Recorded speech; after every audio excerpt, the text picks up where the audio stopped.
Hello, I am Zach, otherwise known as Great Samino. I am your GM for The Hole in the World, which is an Invisible Sun stream hosted by the lovely people at Manapot Studios.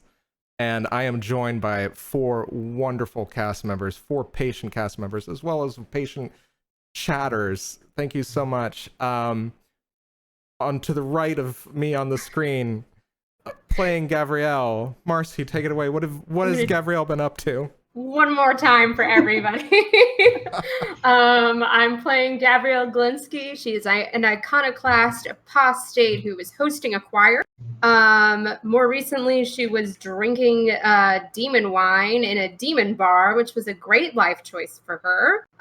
She hurt herself really badly with that one, but I highly doubt it's going to slow her down too much because she's just too stubborn to stop. I think the third take really nailed it. And to Gavriel's right, playing Twigg, we have Hopper. Hopper, tell us about what's going on with Twigg. Hey, I'm at Hopper. And what's going on with Twigg? Twigg has just reemerged, apparently, into this magical world. Is pretty confused still, but almost certain that they're not dead. Magic is fun, and I think Twigg knows that between them and their trusty brick, there's not much that can stop them or hold them back from discovering who they really are. And starting at the bottom row, playing Maurice, we have Bill. Hey everyone, at GhostSpike on Discord, Maurice Webb is a stalwart empath of the Order of Weavers who turns tales into reality. And he has just found two of the three other people that he shared an experience with in the Blue Sun, this kind of shared dream. And he's found Twigg and Gavriel, and he wants to get them all together to meet with Kyrrie. And he just got out of a demon bar and is trying to kind of corral his children here and guide them and figure out what the larger issue is. You're not my real dad. I never said I was.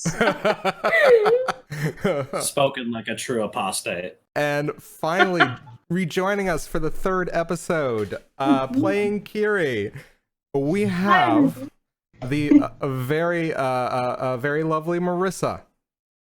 Hi everyone, I'm at Critical Kitten, and I am playing Kyriel Van Hollingsworth, also known as Kyrrie. She's a first assistant librarian of the Order of the Vance. She's an aromatic stoic who understands the words. And last we left Kyrrie, which was in episode 1, she had just woken up from a shared dream with the other three lovely people you see here. And she's trying to figure out what it means. Perfect. Okay. And so I believe just going ahead and starting out where we left off last episode, I believe that Gavriel... yes, I'm very drunk. Yeah, Gavriel, you've imbibed wine of the red, and you are still kind of reeling from that experience.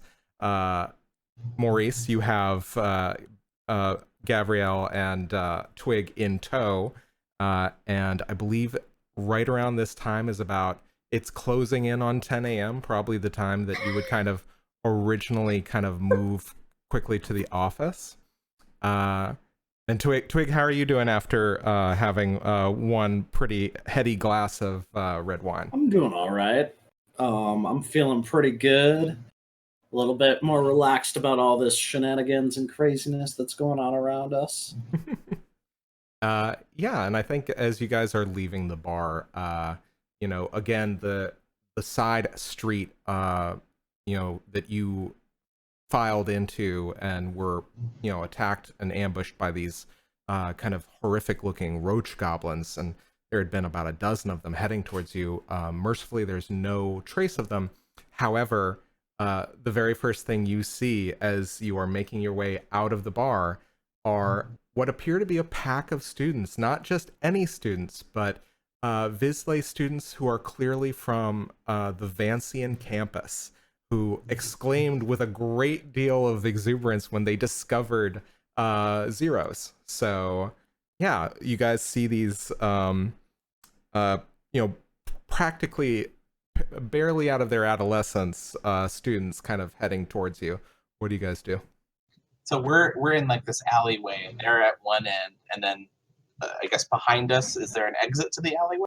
It's you'd have to go through them in order to get out. This is a fairly kind of closed off alley. So yeah, I'll kind of step to the side, making sure they have room to get past, and try to usher Twig and Gavriel to come with me out of this alley. Excellent. Okay. Is the bar still behind us? Is the opening still there? Oh yeah, the opening is still there. The side alley is still bathed in pink neon light, which first flickered on when you guys were trying to escape the roach goblins. And that neon sign reads 0. Okay. So Maurice is not trying to interact with these students in any way, kind of keeping his gaze averted a bit. Okay. Yeah, they have. Twig's totally gonna stare. Like, I'm just like, yeah, look at these guys. One of them seems to have 3 or 4 rotating safety cones rotating around their head. Oh, that's right. I forgot about Safety Cone Kid. Yeah, they might be Ioun cones, but Oh, fuck you for making me hear that. Yeah. So I take another injury. Yeah. Yes, you take IRL pun damage. injury. So yeah, so I think that you stare, and I think probably one of the students kind of shoots you a sidelong glance, but they're very possessed with going to this bar, and they're quickly making past you for the door. They barely pay you any heed. They're all... You should definitely try the vine. That shit'll fuck you up. Yeah, at which point, one of them looks back, wine, and then the other 2 look back at you, look at him, and they go, wine! And then they just file into the door. I think you can tell they've been at it for a while. Daggering down the street now. Yeah, it's 10 a.m. You get the feeling that they haven't stopped celebrating. Perfect time to be drunk, 10 a.m. Yeah, so, will you guys make it pass without too much incident? Maurice kind of looks up and down Gavriel and says, I think we should take a rest. Let's go to my office. I'm fine. You vary so much.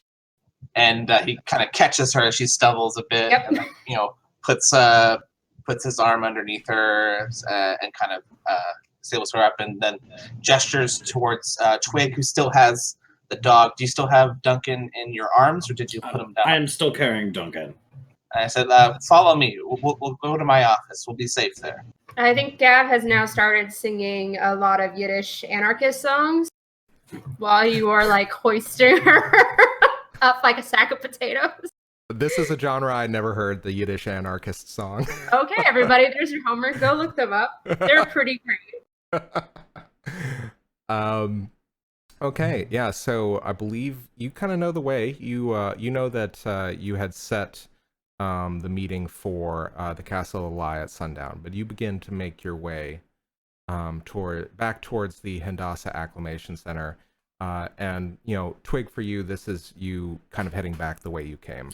Yeah, I don't think I actually realized this is where you work. So as we approach it, I'm just like, I'm a little, Twig is gonna just be like, wait, what? No, it's fine. This is where I work. It's actually for people who just came to the actual you work here? Wait, you've been here before? Of course you've been here before. We've all been here before. Where are we? Right. What are you concerned? No, just judgmental. I can deal with that. All right. So I believe you begin kind of making your way back up, and I think you get to that big gray brutalist building that is the Acclimation Center without too much incident. And as you're kind of walking up to it, there seems to be kind of a hubbub, a little bit of commotion, as you see somebody being basically pushed out of the center by a fellow that you know only really kind of as one of your least favorite co-workers, Maurice, a fellow named Marlon Acrony, who Twigg, you are very familiar with. Oh, that guy. And being pushed out onto the street is also someone you're familiar with, Twigg, somebody you saw running past you in the stairwell as you were making your way out. And that's the dude in the vest? Yeah. And Marlon kind of pushes him out and says, all right, you don't want our help? You can stay out. Oh, perfect timing. And he looks at Maurice. What? We're not really supposed to kick people out, you know. Yeah, well, you know what? When somebody keeps trying to interfere with Grey Reaper business and, you know, tries to believe that everything is some sort of major conspiracy, I don't see how much help we can do for him, Maurice. And he gingerly takes Gavriel like off his shoulders and helps the man up that it was just thrown out and says, I'm very sorry, you can come see me anytime you'd like to talk. And I help him up to his feet. And he looks at you and he says, what's going on? This is MK Ultra, isn't it? This is some big experiment? What? It's much more than that. And I'm going to cast... I'm going to use a cantrip, and I'm going to cast Reverie on him and have him remember a happy memory of something of like wonder and innocence and no menace or MK Ultra. Okay. And so, I'm just saying, that's a pretty, like, Twigg's gonna butt in at this point. He's gonna be like, they're gonna be like, that's a pretty good theory, actually. That would explain a lot of things. Just saying. What is MK Ultra? And I was like, oh, Twigg, go ahead, explain MK Ultra to Gavriel. Okay. And while This is fun.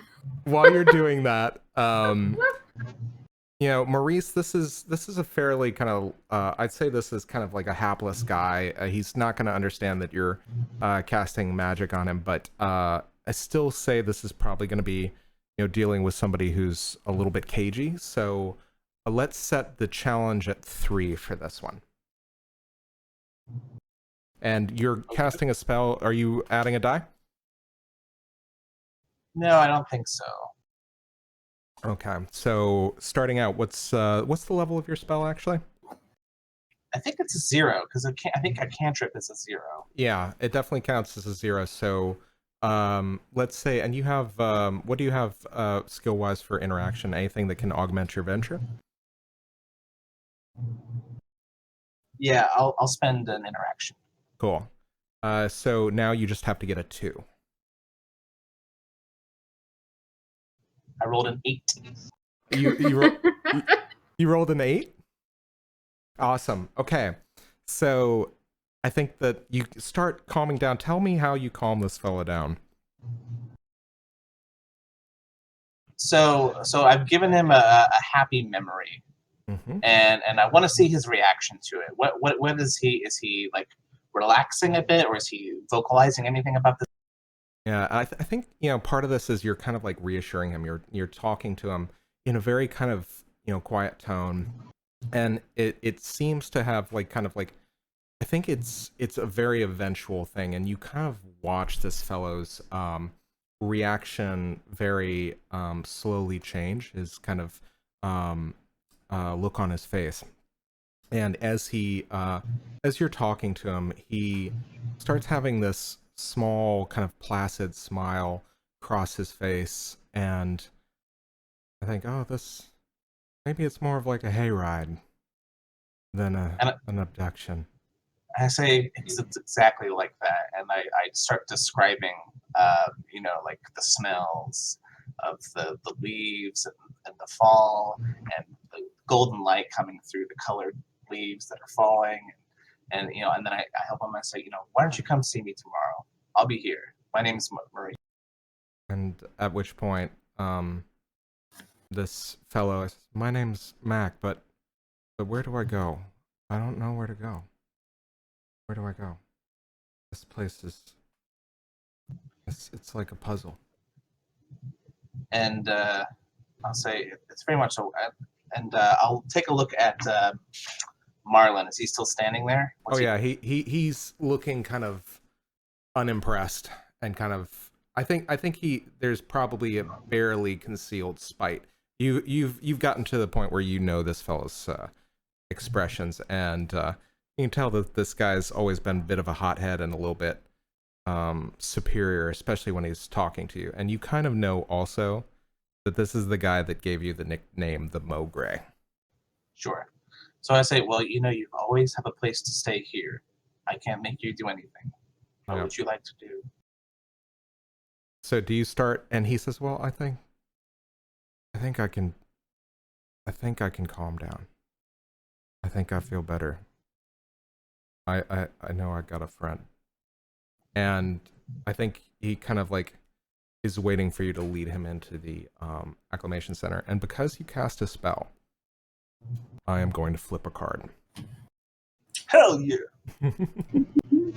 So behind you during all of that, you start to hear Twigg be like, and then they did ask with the goats. And so we only know about that because of... All right. I think Gav is just like, I mean, she's still very drunk, so she's just like, what is happening? Yeah, just there's been an incredibly poor description of acid and like the concept of tripping, and then goats and needles and CIA, and which doesn't, yeah. And then I explain what the CIA is. None of that tracks. So this is, I think that this is a fairly interesting card. We pulled the Relentless Rumor. Its meanings are endless, half-truths, incessant drives, and ruthlessness. There is never real truth in whispered rumors. Searching for authenticity amid the clandestine, furtive words of a rumor is a fruitless task, and yet we still try. Still we try, we listen. So I think what happens is, playing on that ruthlessness, I think that Marlin just kind of sneers at you, Maurice, and he says, yeah, figures. You're always one for the strays, aren't you? Hey, shut up. And I say to him very calmly, isn't that what we're all here for? And he flicks a little fire ball, begins to kind of form in his hand, up his palm, and he just lets it dance from one hand to the other. Is he deliberately trying to be threatening? A little bit. Oh, I'm totally going to peck him in the head with a brick. Okay. My brick. Oh, God. All right. It's so much better than what I was gonna do. So I feel like Gav is like slowly like, oh, you want to do the fireball thing? I have a sniper rifle, but you're about to deck him, so this is perfect timing. All like, right. yeah, just like brick two face. All right. Make an accuracy roll and spend your bene. I'm gonna spend an accuracy point for sure. Okay. I believe your challenge rating then will be 3. So get a 3 and then that is a 3. All right. Yeah, he kind of like looks wistfully at the flame, as if he's about to whisper and talk to it, and then just brick to the face, and it drops him like a sack of potatoes. Gav is cracking up. Oh my god. I just walk over and pick the brick up and tuck it back in my pocket. Maurice, how do you react?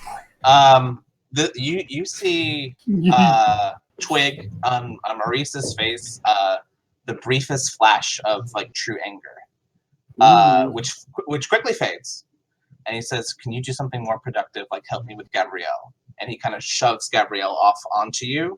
I'm holding Duncan in one arm though. And he does the switcheroo. Yeah, He does the switcheroo. Takes the dog while handing off Gavriel to you, and then turns over to Mack and says, "Mack, we're going inside. Please help me with Marlin." And I think at that point, that's a good place as any to smash cut to Kyrrie. Oh, there was a smash cut, all right. Quite Kyrrie, literally. I want you, because we're basically doing a little bit of a flashback here, I would like you to describe for me what your morning was like after being kind of like having that rude awakening with regard to the deeps of sleep. And I want you to also just tell me what you've been up to ever since you woke up. Sure. So ever since I woke up from that dream, the first thing, or the first impetus I had as a librarian, was to catalog each thing I had experienced for further research. So at the very end of the first episode, when Kyrrie had woken up, the first thing she did, besides check her hand mirror to double check that she was once again in the actuality, she decided to take notes on her dream before, as we all do, things fade. So she had done that and then basically prescribed a list of things for further research. And given that it was the morning, she then took the list to work with her at the AR Aquarian Memorial Library for General Esoteric Studies. And she, in her off periods, as thought forms are walking around, cataloging, shelving, helping bind broken books with tattered spines, helping to cage some of the, shall we say, more active bits of magic and magical ephemera which are housed in the library. She is, as she's helping various patrons, finding spare moments to go into the collection herself and look for very specific things. And one of the things which has garnered the most interest for her is the dream of Vizsla. So the entity, or the imperial soul that addressed the party in the dream, called itself the Dream of Vizsla, and Kyrrie hadn't ever actually heard that before, which she found surprising because she knows quite a few things about dreams, and this had never come up in any of her studies before. So she's trying to actively garner as much knowledge as possible about the Dream of Vizsla as a starting point to see what there is in the record. So certainly one thing she would have done would be the active act of research, which anyone who's researched before, that can be any level of success. So I think it's an open question exactly what information she was able to find, which is maybe a good place to jump in and find her. Yeah, I think, so the way I see this kind of working out is I believe you probably have, you do have the reading room, I believe, is one of your favorite places. And Yes. I think that you're kind of working away, and you know what? Why don't we go ahead and set a challenge rating for this? So Sure. I believe you probably have one level of skill in kind of understanding of practical orders of magic and kind of magical study, and then you also have a bunch of hidden lore if you ever want to kind of like use it for this. I'll set the initial challenge rating for this at 5. So subtract your venture from that and spend however much, or 1 hidden knowledge if you'd like, or kind of any bene. And once we have that grand total, I'll subtract it from 5. Does my forte give me an extra boost here? Because that's touching a creature or object gets information about it, in addition to the special skill of the Vance. I think that you have to actually touch the object, and I think that if you are touching... Since you can't touch the Dream of Vizsla. Yeah, you cannot. Not in this case. But you know what? You never know. You might actually find a book that probably tells you a little bit more. So Okay. what are you rolling?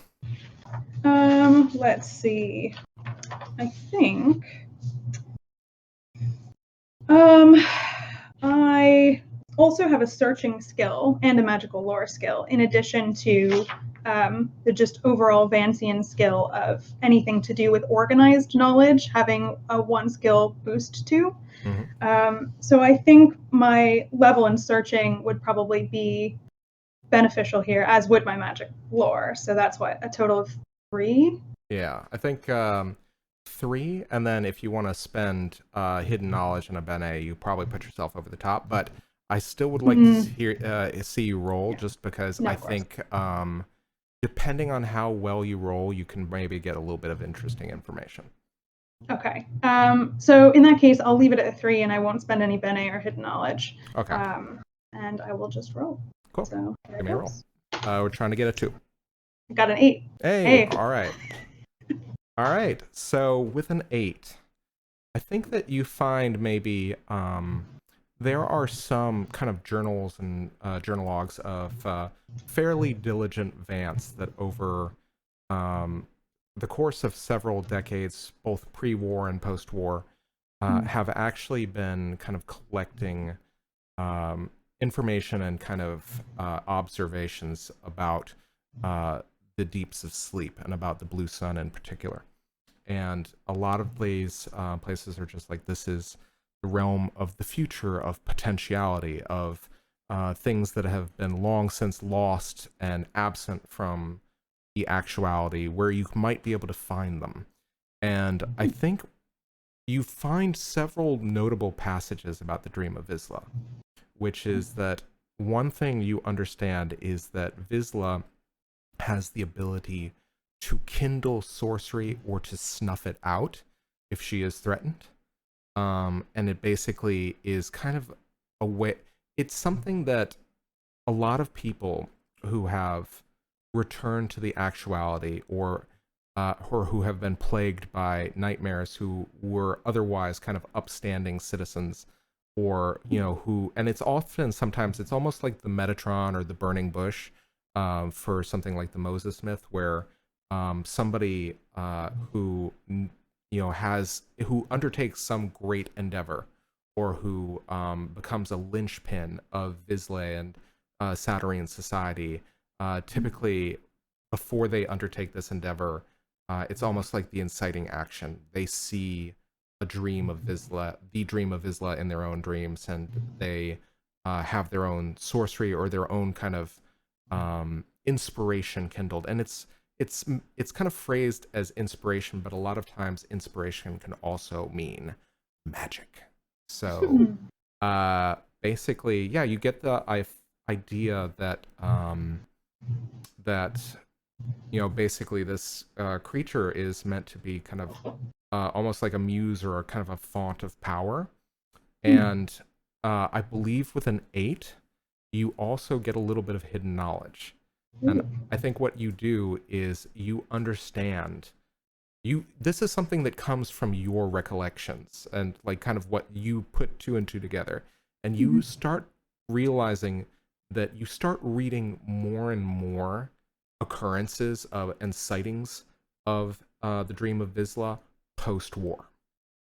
Interesting. Yeah, so Okay. add 1 hidden knowledge to your total. Will do. And I think it's at this point you make the realization, and you hear a very familiar voice behind you say, "Oh, did you find what you were looking for?" And yeah, do you turn? Yes. Yeah, and you see a fellow that is a welcome sight to you, which is a man who appears to be made completely out of paperback and hardcover books. All of the spines and the covers of the books are arranged neatly to form the kind of the semblance of clothing. And where you see these kind of open pages, you see very artful kind of graphics and graphical elements that seem to create an expression on his face. And as it changes, you notice the pages flip. And this is Magister Bookridge, who's a very you know, keen friend of yours. He sees you very often in the reading room.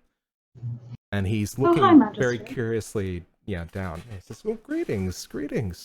Gavriel, how are you? What are you working on there? I'm always excited to find out."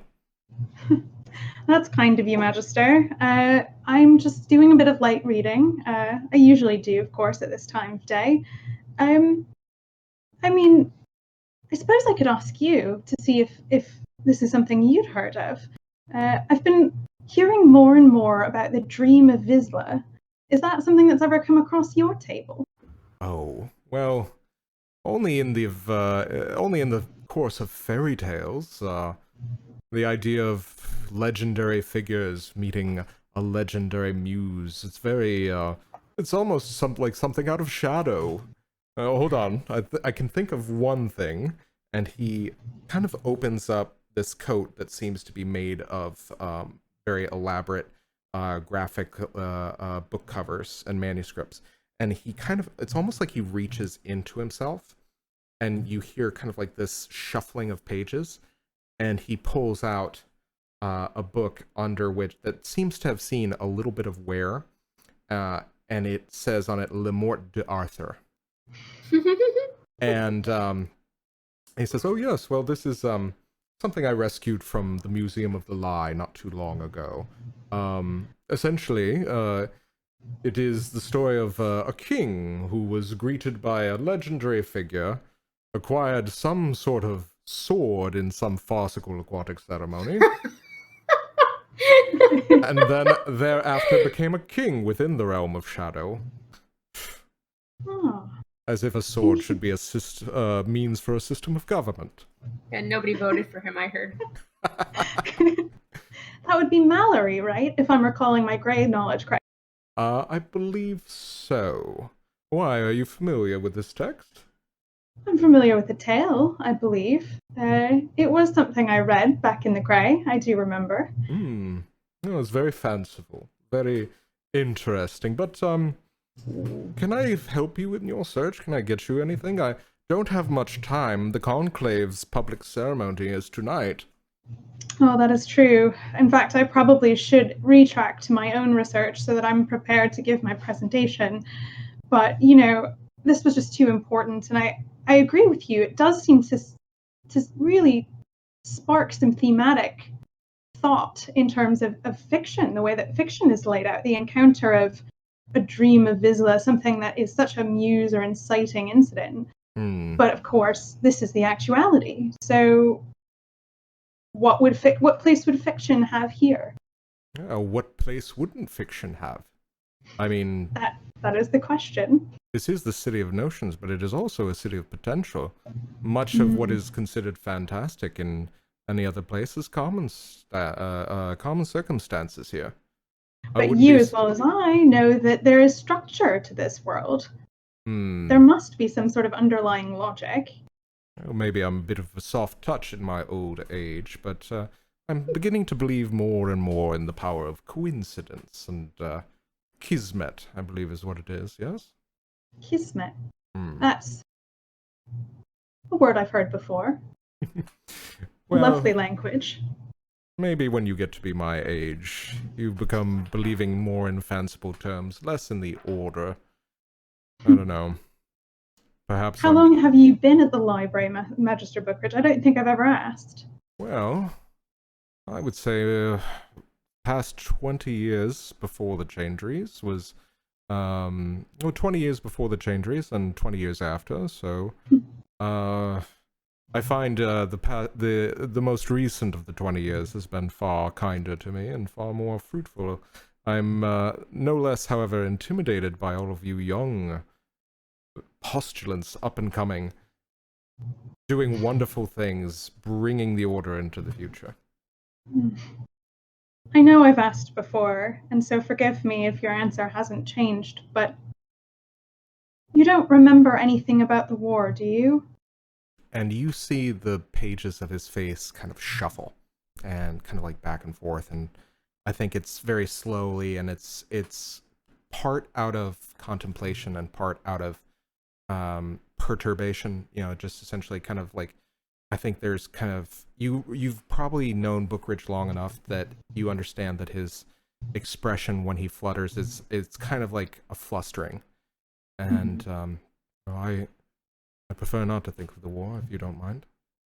I know, and forgive me, I knew this upset you like this, but I do just have to ask, you have such an impressive catalogue and such an admirable lexical system. I had to see whether that had changed, and forgive me if I've upset you.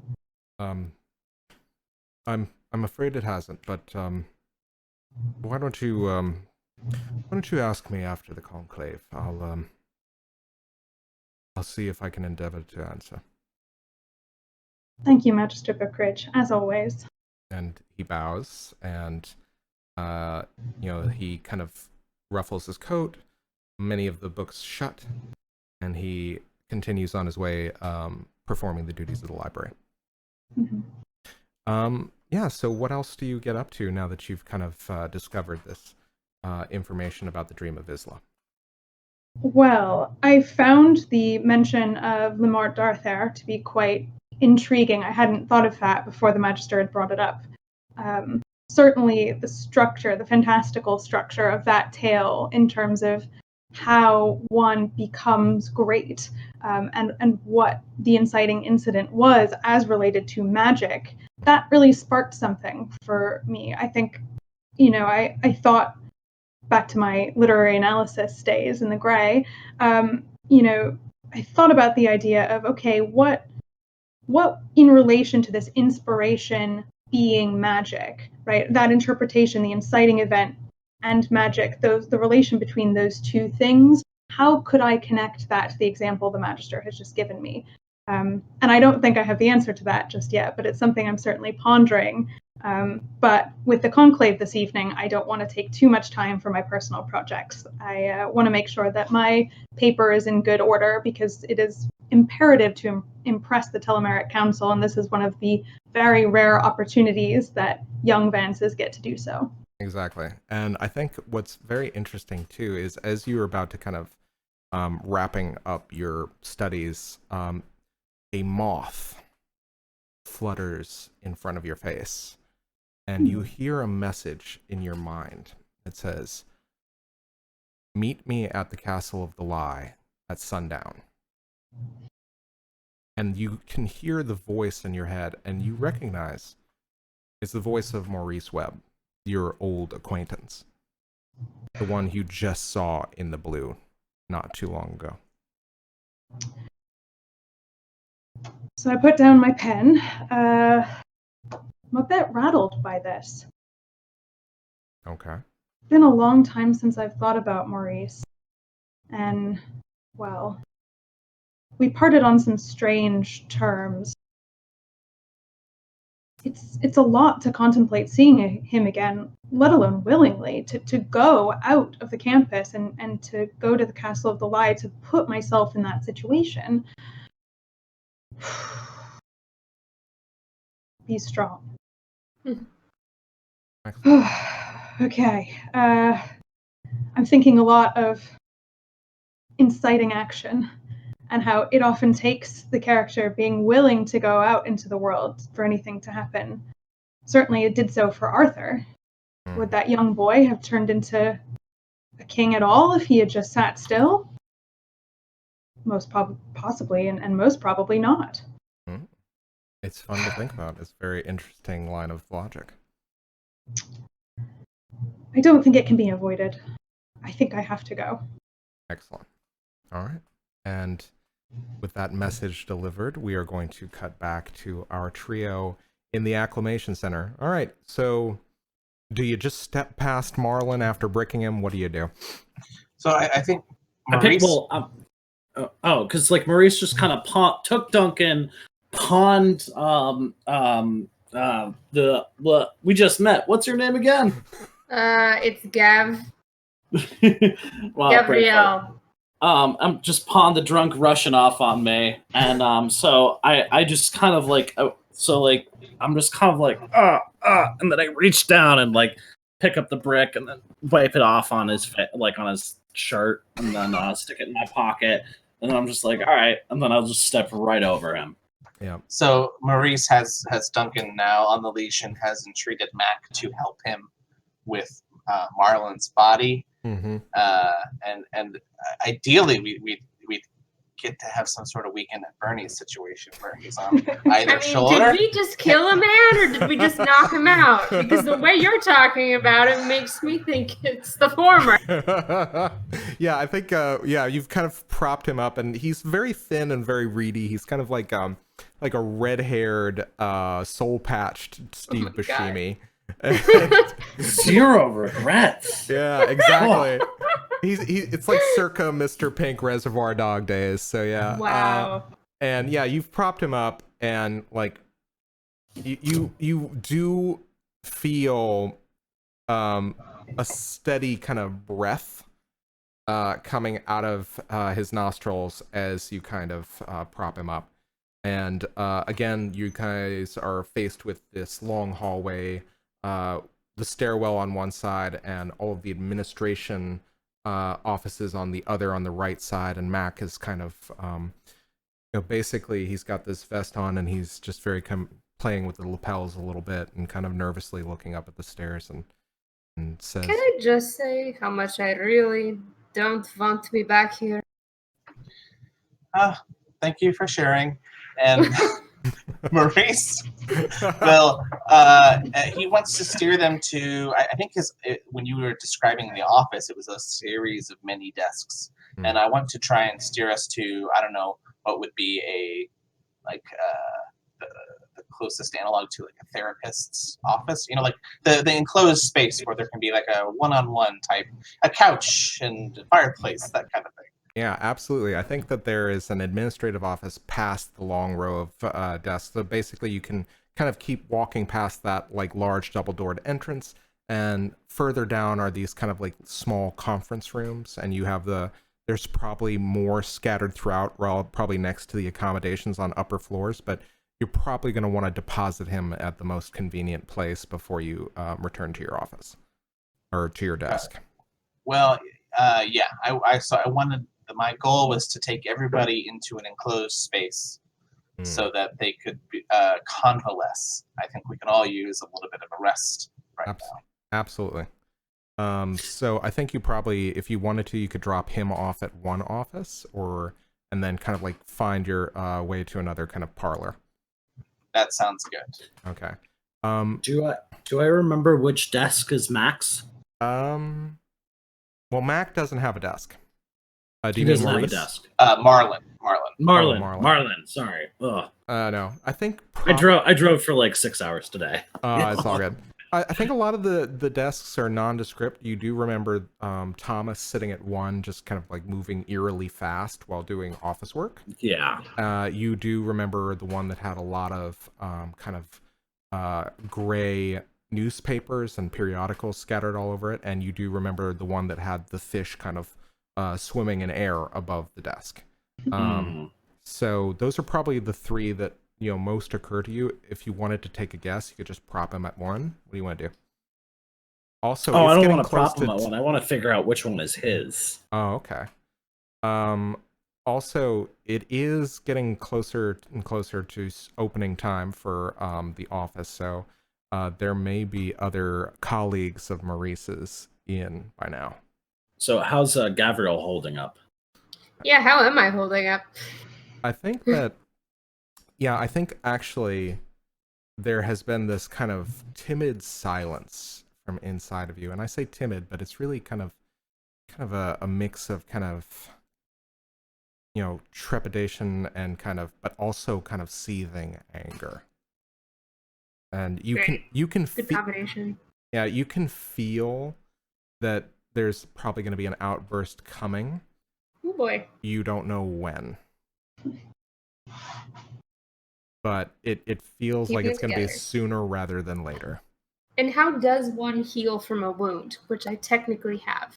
I think you can I think with wounds, typically you can heal a bunch of them when it's you resting all of your pools or you take a long rest.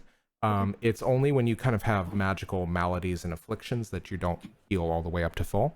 So I think this would be one of the latter ones, wouldn't it? I don't necessarily believe so.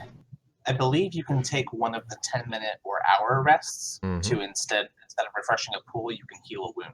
That's right. Yep. Yeah. So that's my meta goal of getting us all in a space. Oh, is where it? we can take 10. That's why I was asking. Cool.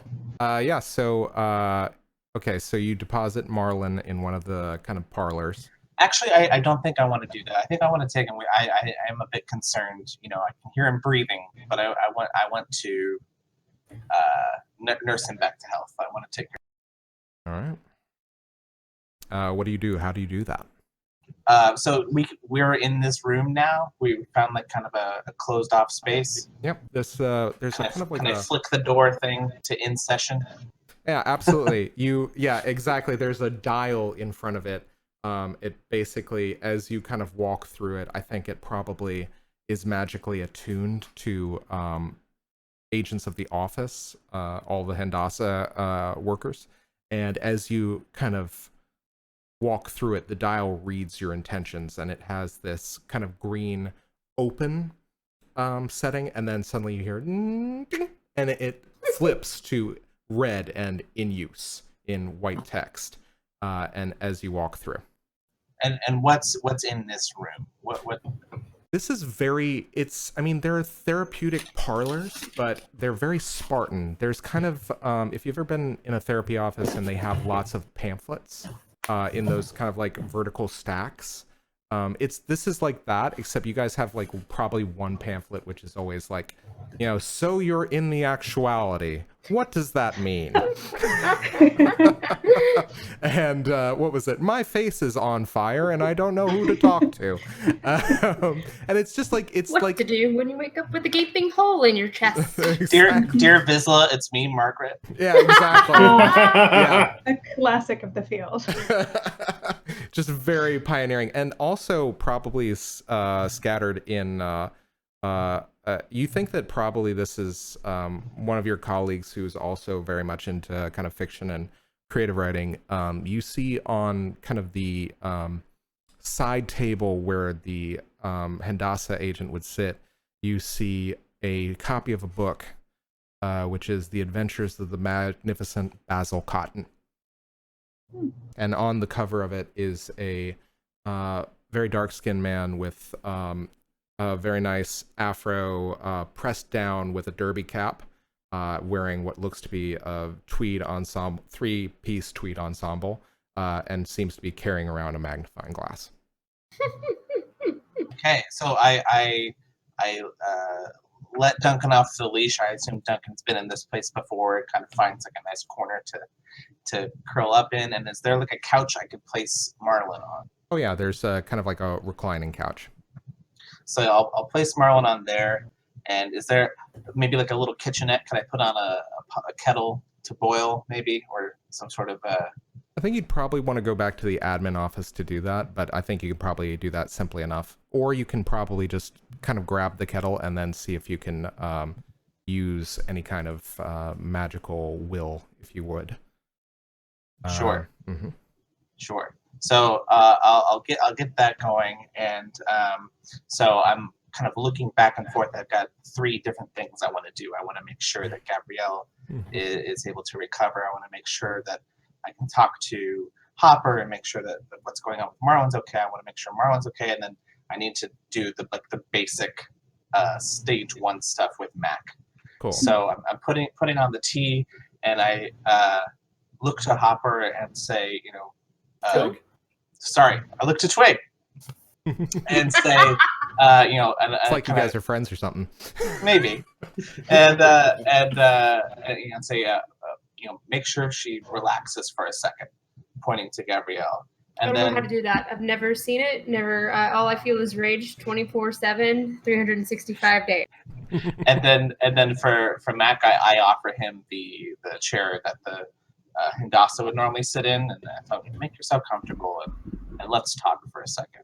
So, you know, Marlin is kind of snoozing on the couch, and I'm dealing directly with Mack while Twigg and Gavriel are dealing with themselves. Yeah, and I think Mack has calmed down, but he seems to have been through kind of a long day, and he's sitting and he's looking at you very attentively as you're kind of explaining things to him. What do you do? How do you do that, I should say?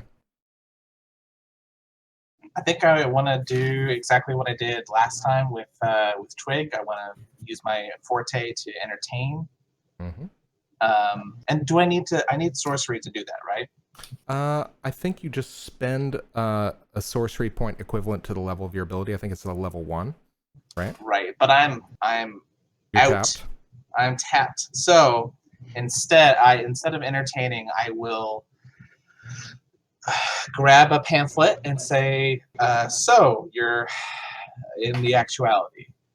And do kind of a flustered, not so great job, but I have done this for a while. This is my occupation, so basically, and I'll ask him, what's the last thing you remember about the Gray? And he thinks for a moment, and he says, "Well, I was out in a field, out in my truck.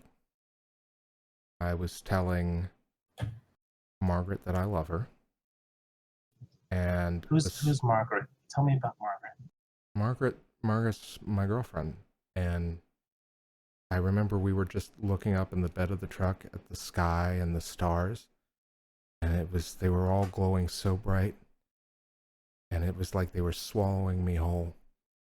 I saw a bright light, and I woke up in some place called River Iver, and as he says that, he's talking about Rive River, which is a actual district in Saturnine. And I don't rightly know how I got here. I think I just kind of stumbled around, but it was just very scary, and I kind of want to go back." What would you say if I told you you were already back? That you've already been here before? That you're returning to your real life? I don't know if I'd believe you this all. It just feels so strange to me. I don't know. I saw a man with a die for a head, like casino dice, and he starts getting a little panicked. And you definitely shouldn't look over in my direction. Yeah, I'd like you to make a interaction roll. I'm gonna set the challenge at 5. Okie dokie. So I will spend a point. And I think you get 2 to. I think you get 2 to the venture. 1 because you've talked to him before, and 1 that because it's your profession. And you're gonna spend another. Okay. So I'm going to roll a 2 or a 3. 2 or 3. 2 or above. 2 above. Okay. How'd you do? 7. Okay. So I think what happens is that you notice that he is starting to get translucent.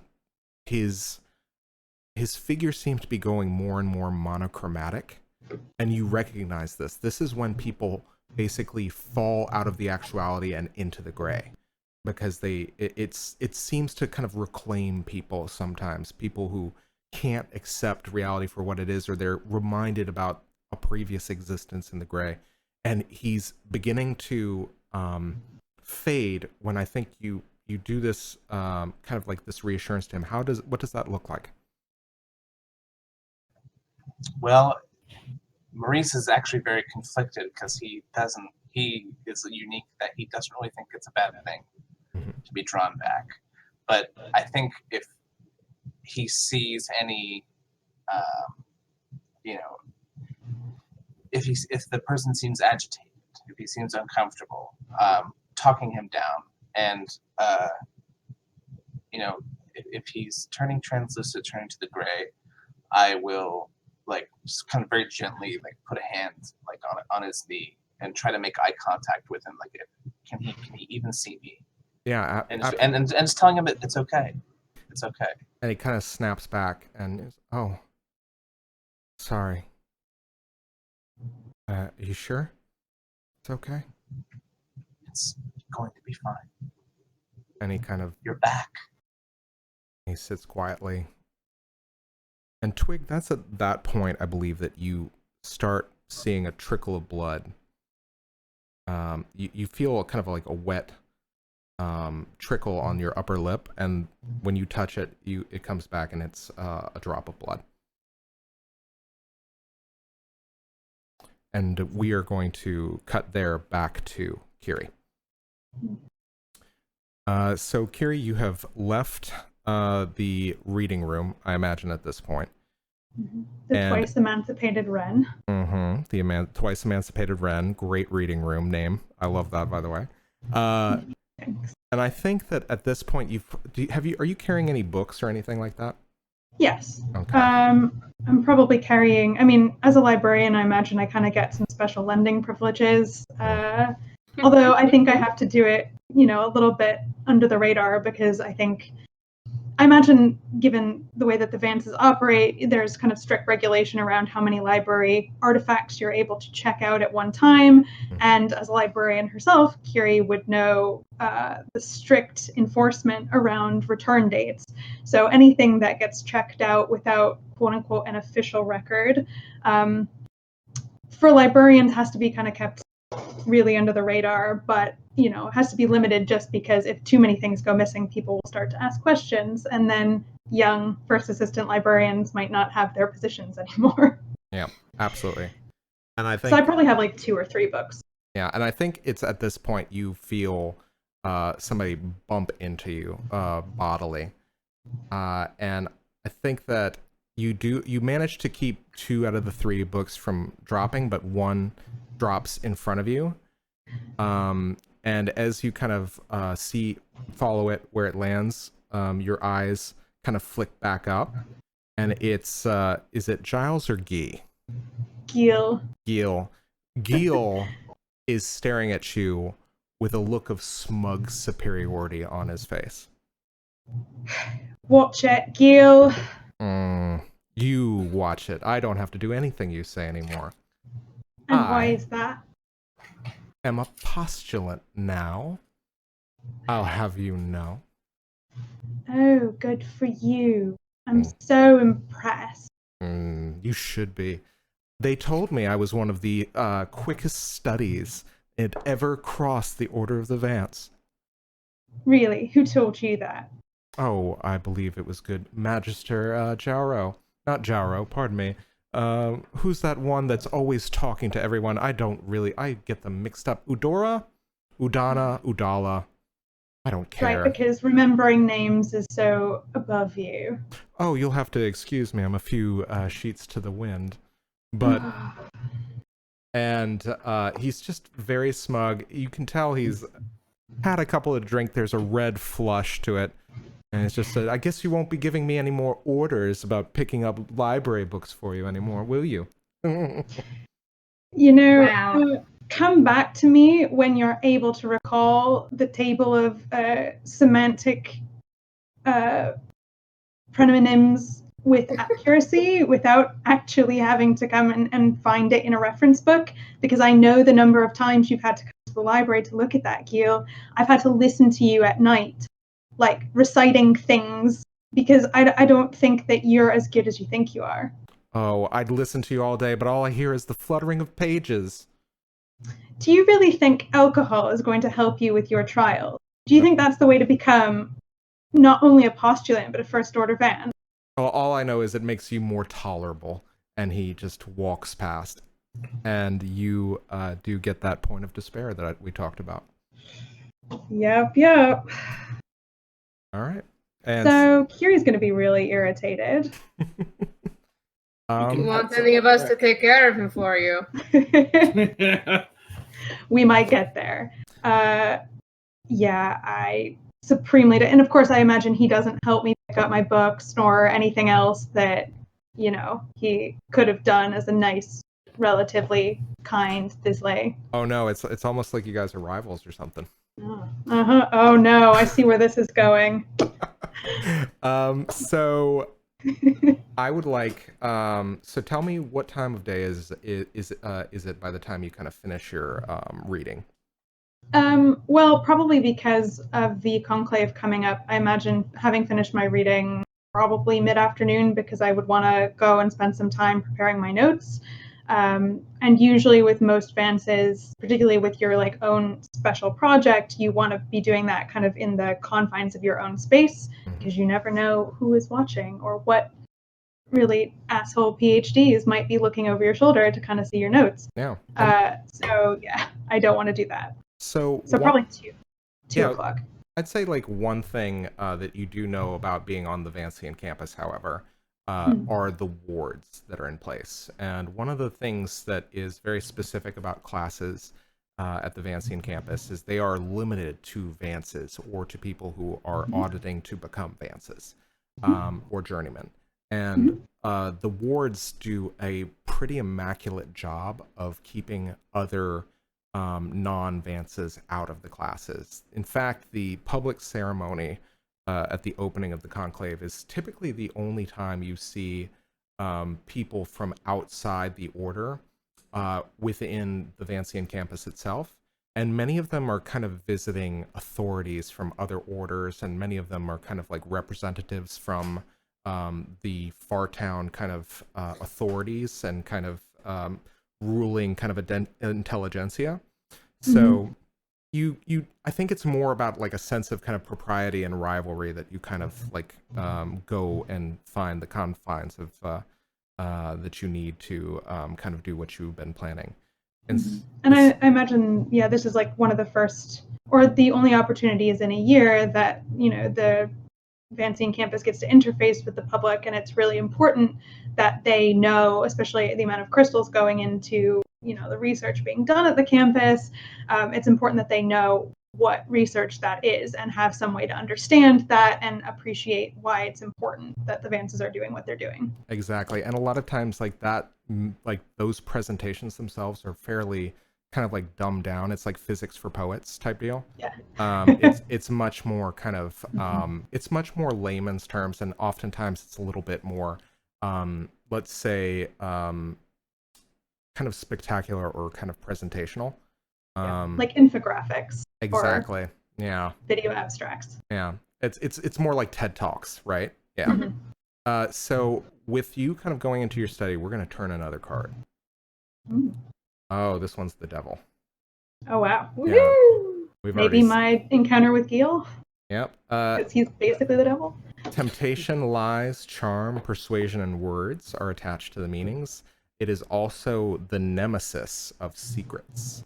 So I believe that is secrets is not your heart, right? No, my family's mysteries. Okay, cool. So in that case, so this is most often a sign of danger, but its interpretation can focus more on the devil's tools than his aims: charm, persuasion, and honeyed words.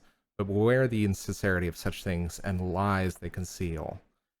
So I think what's happening is, I think that Guy has, or Giel has essentially, I think that you realize that he's kind of a fast up and comer, who's very much like kind of like a politically savvy. And so you think that some of this was raw talent and ability that got him where he was, but at the same time, it's also very strong possibility that he just said the right things to the right people. And you have a feeling that he could start saying the same right words to the right people that are might negatively impact your career. So just something to bear in mind as you kind of begin preparing. And so also, you know, you have you prepared your spells for the day? Yes. Okay. So one thing I want to understand is what does preparing the spells, talking to them, clothing yourselves in the spells of the Vance, what does that look like for you? So I think because I'm basically, you know, so my focus is as a linguist. A lot of the way that I relate to magic is through words, and through the words that basically express the magical spells or ideas that they encompass. So, you know, I think one of the things as a more inclining sociolinguist than a more pragmatic linguist that Kyrrie focuses on is the way that words are used in a social context to communicate. And so she believes very much that there's almost this meta level of the words themselves that are used to express spells, not only being the communication of them, but something that you can communicate with. So I think, you know, it looks like she makes tea in the morning, almost like sets a cup of tea by the books as though that there was someone else there, like some other visitor. And clothing herself in the spells, she breathes in the word that effectively you would need to use to cast a particular spell, and lets, almost like in a wine tasting, when you breathe into the wine, swirl it around a little bit, and then you take that first sip and you let it kind of go over your palate. It's a process like that where she lets all of the complex structures, equations, basically the code necessary to actually execute the spell, including that command word. She lets that flow over her whole being, one spell at a time. And some spells are more complex, so the beta spells take longer and are more complicated, almost like chewing a bigger bite of something. You have to really sit with that and go through the intricacies of every line, every piece, every material built into that spell. And then she probably keeps about 10-ish minutes with each, where she just lets it speak to her, sits with that word, chews it around a bit. And interestingly enough, although there isn't, as far as Kyrrie's been able to determine a way to express consent to being cast, Kyrrie tries to obtain or at least open a space for the spell to resist. Meaning that, if it doesn't feel right, if, for example, that spell doesn't want to be cast that day, or if she's getting that impression, she won't go through with preparing it. She wants each spell that she inhabits or brings into her being to consent to want to be cast that day. Absolutely. And I think that, yeah, essentially, when you're dealing with alpha spells, it's like kind of dealing with happy, kind of eager puppies. Essentially, kind of like these very kind of base level ideas that are very excited to be cast. They're very excited to be a part of you, and to kind of like forge ahead, and be part of your Vancian practice. However, when you look at the beta spells and kind of communicate with them, they're like cats, and you kind of have to herd them a little bit, and they're very hard to herd, but at the same time, they kind of begrudgingly accept your will, and none of them seem to be rebelling. But that said, something you do note, which is very interesting, is the spells themselves seem to have, on this day, like an affection, kind of like an eagerness to be a part of your practice. It's like something's changed. Okay. Those tricky betas are not quite as tricky as usual. And so I think, unless you have anything planned for the rest of the day, I think it will probably go fairly without event, or kind of without issue. Is there anything else you wanted to get accomplished on the campus? No, I mean, I think Kyrrie is working on preparing her paper and trying to capitulate why it's important and really get at the heart of her research so that she can explain it, as well as show the Telemeric Council that there is enough rigor in it, that it's worth funding. And I think that's another thing this Conclave of Iov is really good for, is trying to get crystals or grant money for particular elements of research. So Kyrrie is really hoping that her paper will get funded. Perfect. Okay. So let's actually, we're at about 6:10 right now. You guys have been very gracious with dealing with our technical issues. I'd like to, I think before we pick right back up where we left, let's go ahead and take a break, and we will return shortly with The Hole in the World.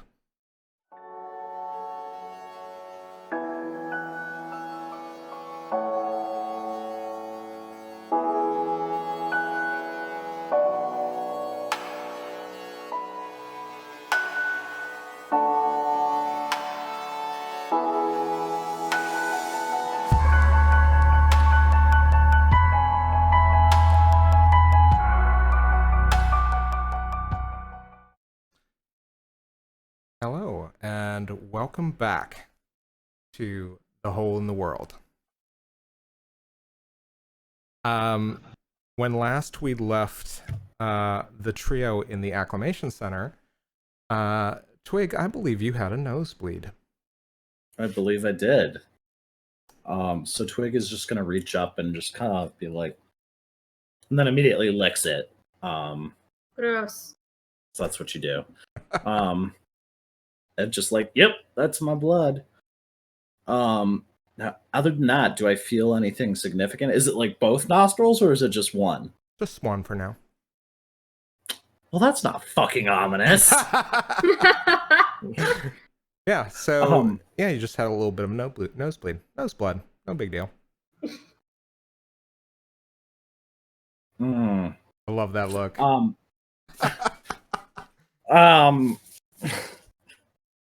Yeah, I guess does it seem like it's stopping or is it just a steady flow? It's just a little trickle. I think it stops when you kind of wipe it away. Okay. That's ominous. Okay. Yeah, I'd like to make sure. So I'm gonna. Are we in the same room We're all in the same as Marlon and Mack? as Yeah. Marlon? Uh-huh. Yeah. So where's Marlon right now? Oh, he's passed out on the couch. Isn't he? Yeah, he's reclining. Yeah. I gotta imagine I'm close to being passed out myself. Mhm. I'm gonna ask Maurice, how much of a problem is it that he? How much of a problem is he? Only as much as we make of it right now. Are you So going to be cool? That's an interesting question. I'm very cool. Because if you don't throw another brick, I can maybe convince Marlon that we can end this conflict right here and now. Technically, couldn't we argue that since he was the one to kind of unleash a fireball, regardless of if he threw it or not, it was threatening. It was threatening. It was more threatening, I think, to throw a brick. That escalated it a bit. Or we could argue self-defense. Well, maybe I'll do the talking. How are you?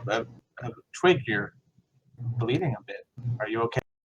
Just your standard random mystery nosebleed. I'm not too worried about it. What does Maurice think of that? What would he think of spontaneous nosebleeds? I think that you probably have seen a lot of different symptoms of people that have returned to the Gray from or to Saturnine from the Gray. If you wanted to get a little bit more in depth with it, you'd probably need to kind of investigate it a little bit closer.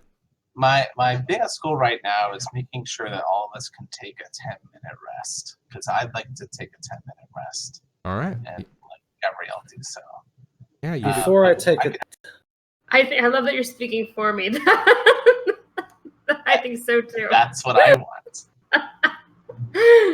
And yeah, I think so. Twig, you were about to say something, or should we go ahead and take? Sorry, a you 10 froze minute... on my screen. Okay. Yeah. So before I go down before I take a nice little nap or go find something to snack on, Mhm. I'm just gonna walk over and I'm just gonna poke Marlon in the face. Just kind of like reach down, just be like, to see if he wakes up at all. But when I do that, I'm going to cast a 3rd level spell called Memory Spew. Ooh. Oh, Lord. Would you do me a favor and describe that spell or read its text? I can read the text because it's delightfully gross. So with a touch, I make a person use an action to cough up a ball of gelatinous substance that is 1 memory. If I add 2 extra sorcery when doing so, I get to choose the memory. Okay. Otherwise, it is random. Either way, the target loses the memory unless they ingest the substance again. If before that happens, someone else ingests it, they get the memory. Okay.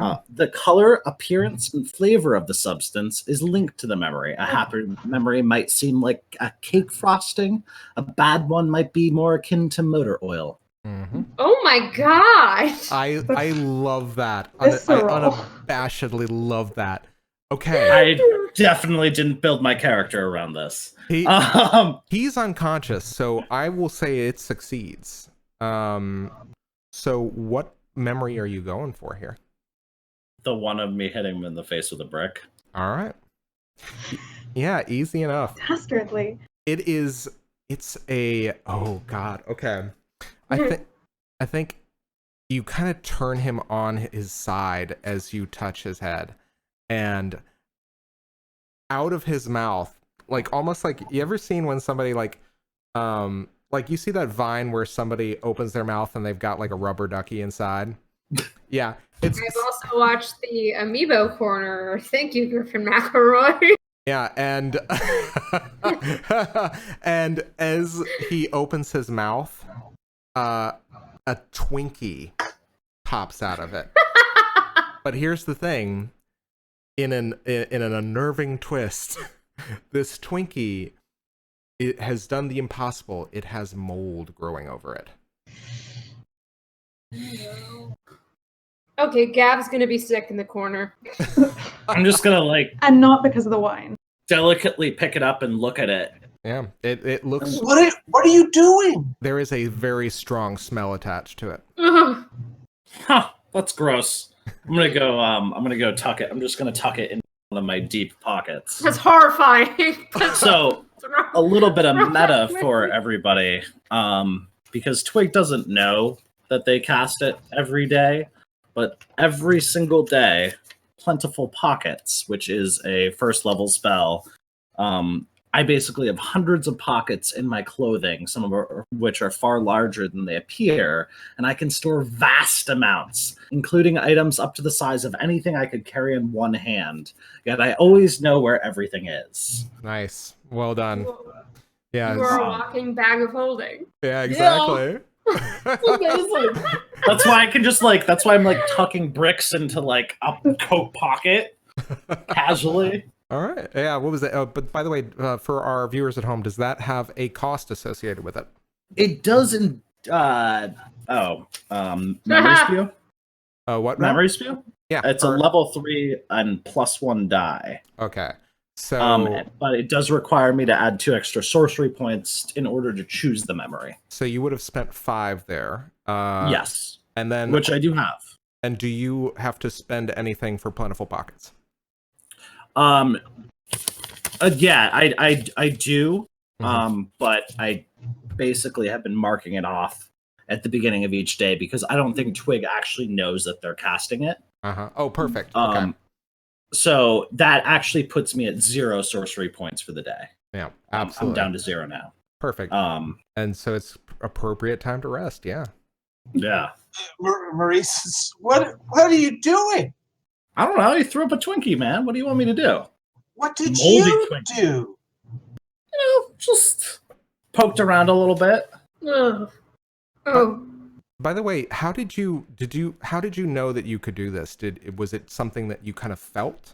It was a very instinctual thing. I was just like it just kind of happened. It flowed through me, and kind of the same way that like when I threw those batteries that were in my pocket at the that swarm, like I didn't actually know what I was doing, but my body remembers. It's muscle memory. It's in the meat and bones. Cool. The meat bones? The meat bones. I said meat and bones. No, Meat bone. Meat bones is so much better. Anyway. Speaking of which, that's the type. Oh, Meat Bone is the name of the band that I was going to see when I got shot in the head. Absolutely. It's Meat Bones. Fantastic. We should get some merch together. It's canon. I would. Yep.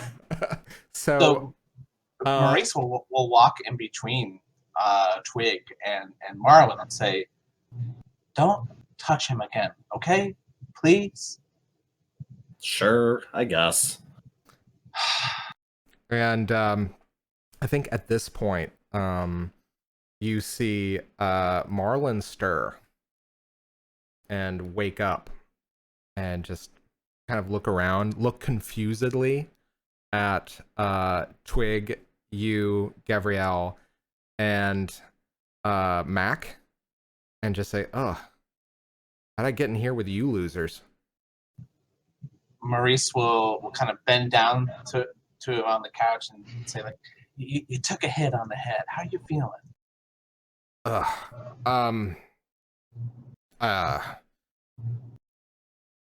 Ow. Yeah, now that you say it. You know what? I am just gonna talk to Thomas. Maybe he has something for this. I don't want to spend as much time with any of you more than I need to. This just feels weird. Wow. You're welcome for bringing you in here and making sure you were all right and not actually.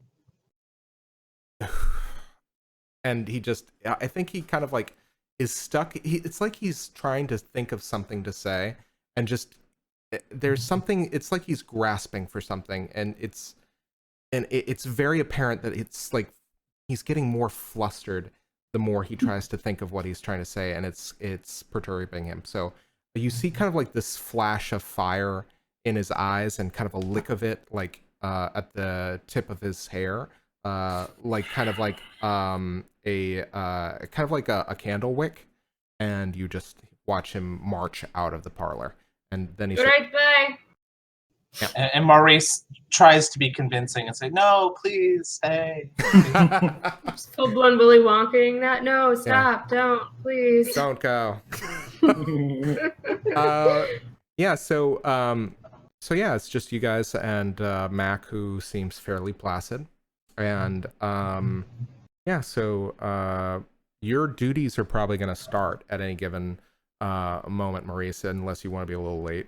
And then I'll be a little late for sure. Okay. So yeah, what are you guys gonna do? You're gonna kind of like probably attend to your duties. What do you kind of tell everybody else?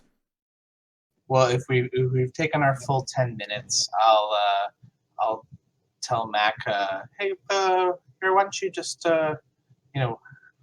you could read that book and stay in here, or if you'd like, I can show you to the quarters where you could stay for as long as you like. I kind of want to. I want to just rest my head someplace. Yeah, my quarters, I guess. Yeah, we've got bunks for that. I'll take you there, and then Maurice turns and makes eye contact with both Twigg and Gavriel, and I'll be right back. Yeah. And lead him out to his. Yeah, cool. You leave the park. Sorry, go ahead. Nope, I just had a quick question about the mechanics of resting. Does it mean I just heal like one injury, or am I no longer wounded? I'd say so. It's an interesting thing you say that.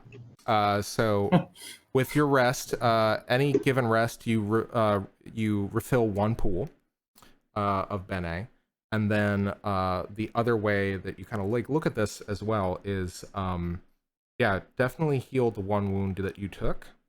Okay. But that as soon as you kind of start feeling better, and I think the flush has left your face, and you kind of are starting. No longer drunk. You're not. Let's say you're not as drunk as you were.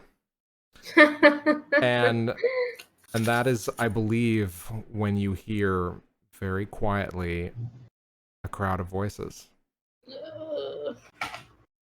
What were you thinking? Oh. Maybe.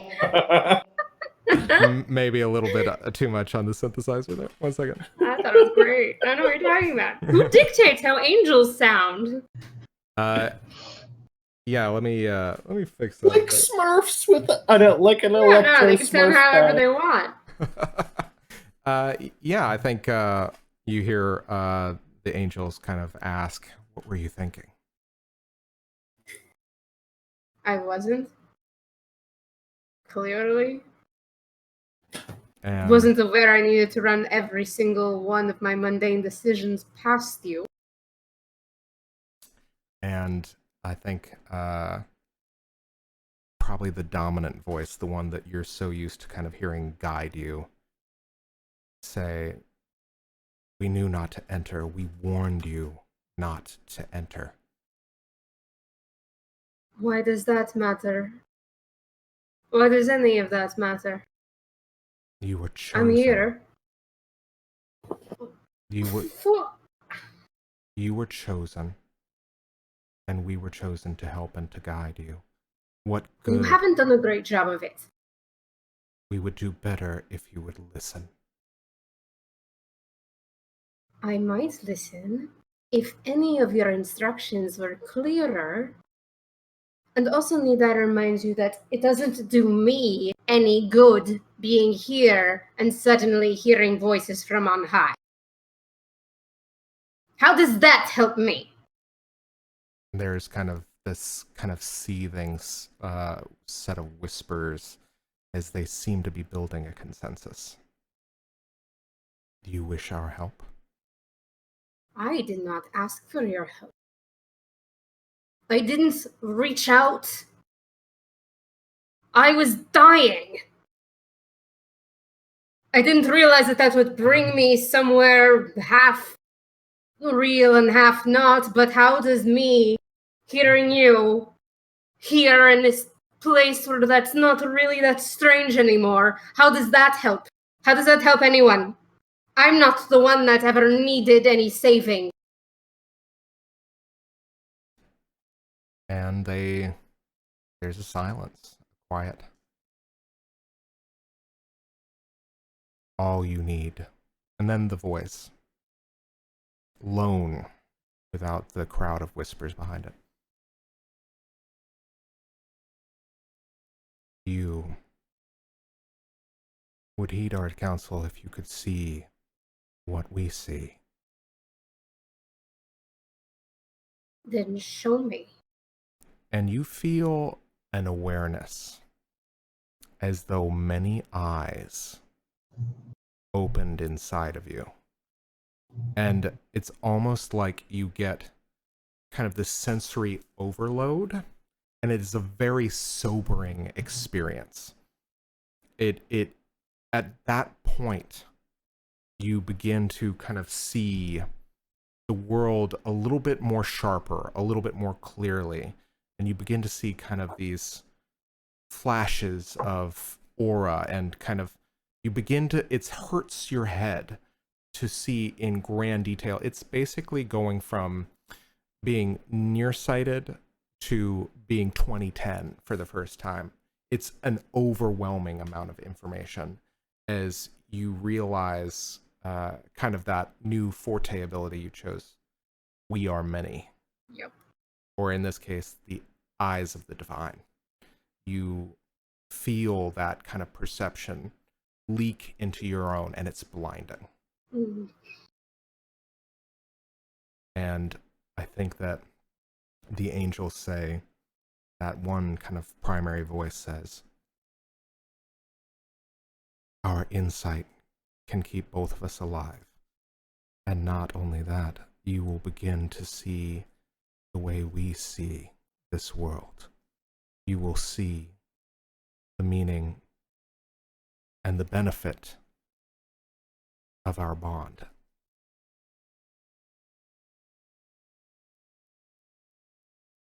I only wish that it wasn't here that I had it. Here does not help my people. I come back here to this place that I don't remember, that no one will tell me anything about. And there's a war that we can't even talk about. What good is that? Do you know what I could do with you, with this power? Back in the real world, where it has real consequences. This world is more real than any other. Shut up. I refuse to believe that. This world is real. The legacy, the thing that we are a part of, it is real, more real than any world you came from before. Nothing is more real. Nothing is more true. Nothing is more human. And I've heard that before, and I don't care if it's an angel telling it to me. And I think that at that point, the voice grows angry. Who are you to question the legacy? Was it not enough to see the divine will of Vizsla herself? Who am I to question? That's all I do. Even when I was a soldier. I shot men for following orders. I will not do anything blindly, and I'm a stranger here. You want me to care about this place? Tell me who I am. Part the veil from my eyes and let me see what really is happening here, or I won't believe any of it. You will know when the time is right. And I'd like you to actually make a perception roll for me. All right. You can use your new ability, or just go ahead and make a perception roll. Add 1 bene if you want to apply it. It's going to be a pretty hard roll. All right. What's the challenge rating? Let's say. You're not going to tell me. Let's say the challenge is 8. So I can add 1 perception to this. Mm-hmm. So that would make the challenge. I can roll a 7. Yep. If you roll a 7 or higher, you get something. Oh boy. How'd you do? I rolled a 7. All right. Perfect. Okay. And I'm going to grant you a hidden knowledge for this. Ooh. Yeah. It is, you feel the righteousness, the indignation of having to answer to these voices and them giving you nothing. And in that moment, there's a clarity. They don't know anything. Oh, divine voices. They don't know anything. And that was the thing, is not only do they not know what is going on, essentially why there is a bond, they're afraid of something. So maybe you should stop berating me for lashing out when it seems that we're at a mutual impasse. And the voices, again, a series of whispers, and then a consensus. An impasse, yes. But is it not better to be friends than it is to be stuck?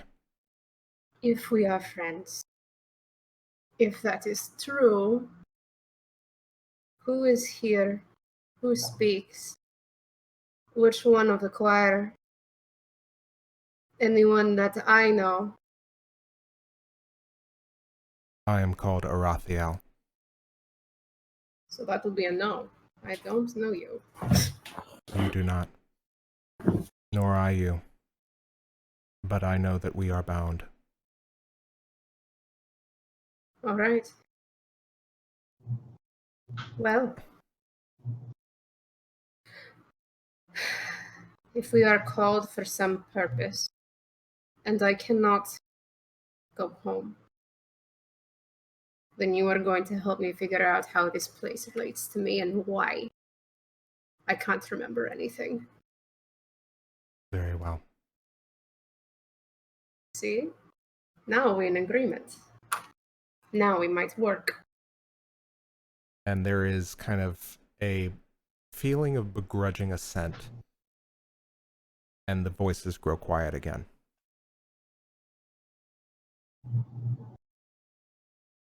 Right. All right.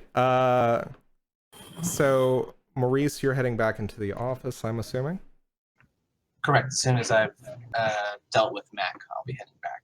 Yeah, Mack, you put him into some very Spartan accommodations on the upper floors, and you begin kind of the walk back down the stairs. And, you don't hear too much commotion. Everything seems to have kind of settled back. And then if I were to attend to my regular duties, where am I being missed currently? I think you're probably going back into that big bullpen room where there's kind of like a line of desks. And I think at this point you've probably got a couple of your colleagues are in there. You see Marlin at a desk that appears to have a candle flame or a candle attached to it, kind of like floating above. And he's just gripping the bridge of his nose between his thumb and his forefinger, and just seems to be nursing a headache. Thomas Kildred, the skeleton, seems to be kind of putting together the files in a very kind of he seems to have just finished a great deal of work. And I think who else is kind of filtering in? Have you made kind of any friends there, or are you more focused on the Vizsla that return? Definitely more focused on the Bisley that return. I think part of the reason why I am so successful in the Hendasa is that I'm not looking to make connections with anybody but the returning Bisley. So I'm kind of like at a friendly distance with nearly everybody. So I would say everybody knows me and I know their first name and, how's the family, and then that's it. Yeah. And then, absolutely. And I think you hear kind of just a few kind of like murmurs of like, oh, there you are, that type of thing. Kind of like when you walk in and everybody just kind of gives you a nod at your desk. And that's when you see kind of the skeletal, lean form of Thomas lean over you. And he's gripping an envelope. Thomas, good morning. Good morning. Is that for me? Yes. Came in early. Wrong Okay. desk. And he Wrong desk. flops it onto your desk, and it's just a very small envelope, just with cursive Maurice. And the handwriting is familiar to you. Do you open the letter? I'll see Thomas up. Thomas, thank you very much. You are most welcome. And can I, without like looking suspicious, I can just make my way back to the room with Twigg and Gavriel. I don't have to sit I don't have to sit at my desk. I'll take the envelope with me and get up and go to meet Twigg and Gavriel. Absolutely. Yeah. So you return to the room. I think Twigg and Gav seems. How do you kind of like look after your conversation, Gav? Oh boy, probably. Well, you know what? I feel like I got one over on them. Like they finally admitted something that they probably didn't really want me to know too much. Absolutely. So I feel like I'm looking a little stronger. Definitely don't look hurt, even though I never really had an injury on me. And not nearly as drunk. Excellent. Pretty sober now. Absolutely. Color's coming back to my face. Yeah, the flush has kind of like faded away. Also, it must be kind of weird because I'm definitely standing up and facing the corner, and that I've been like having this conversation mentally and probably gesticulating. So Twig, I'm sure you think I'm insane. I haven't said anything out loud, but it looks like I'm having a conversation. That long before this. Yeah. All right. Yeah. So I've just been. I took my rest by flopping on the floor next to Duncan and using him as a pillow. Aww. And kind of vice versa. Okay. Absolutely. And Duncan Duncan loves it. I'm sure it's Duncan a pretty friendly dog. Oh, absolutely. Yeah. Absolutely. Yeah, he's just what was that? You got him eating out of the palm of your hand. Maybe not literally, but figuratively. Yeah, so Maurice, you return to the room, to the parlor. I'd say at this point, you've probably been working for a little bit, not too long. Yeah, barely any time actually, but yeah. What do you do? So I take stock. How do Twig and Gavriel? I can see Gavriel's kind of looking a little better. Twig is kind of relaxing. Did I get the 10-minute rest, or was I busy? You got the 10-minute rest. I'm gonna count it. I think between that and kind of like quiet work for however little time, definitely helped. And I'm going to. Gavriel, are you still standing in the corner? If I heard you come in, I'm probably going to turn around. So Maurice looks at you and says, "How are we feeling?" Better. I'm glad to Much hear it. better. I'm going to go out on a limb and assume you don't want to hang out here much longer. Not unless you'd like me to actually support the throwing more bricks at people notion. Well, I think maybe if you could be with Twig today, keep him out of trouble and until sundown, where we can meet with Kyrrie and we'll figure out what's going on. Sure, I can do that. I trust you. A Please foolish don't make me mistake regret earlier. it. And I'll look at a Twig and Twig. What's your countenance? What is your face telling me? Are you? I'm a little bit hangry, but kind of relaxed. So Maurice goes over to that book, the Adventures of Basil, and Maurice, he has another cantrip called Rapid Read, and he reads an entire book simply by touching it for a minute. Oh, excellent. Man, I wish that could be my life.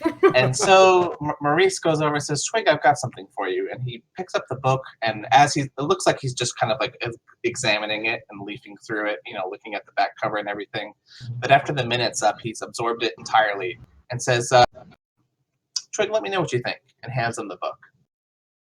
All right. Twig, do you eat the book? Oh, yeah. Oh, yeah.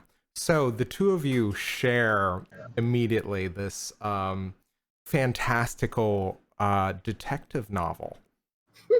It is by a Visley author, by Edith Cranston, and it chronicles the tales of Basil Cotton, a very capable detective who, in the process of kind of investigating a series of strange Visley-related crimes, is able to come up with a deduction which appears out of thin air and yet occurred within the first 5 pages if you were really looking for it.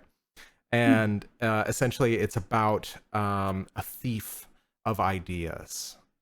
And essentially uncovering who the thief is comprises the first 2 acts, and then finally the 3rd act.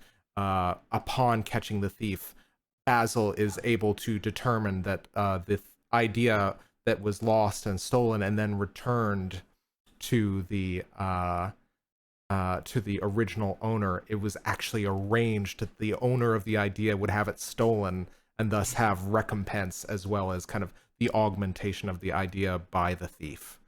And it's a very thrilling read, and Basil is kind of your prototypical Sherlock Holmesian kind of figure. Very physically capable, but also, very mentally forthwith, but also very chivalric and kind of aloof when it comes to matters of the heart. Would we say that this is basically somebody that knows that they can just rewrite a lot of Sir Arthur Conan Doyle's stories simply because we're not in England, maybe? No, this is actually very specific to Saturnine. Right. It's also, you can tell, I think probably Maurice more than anything else, you can tell that a lot of this story is very heartfelt. Like, it seems like whoever was writing this novel did it with a clear love of the character of Basil.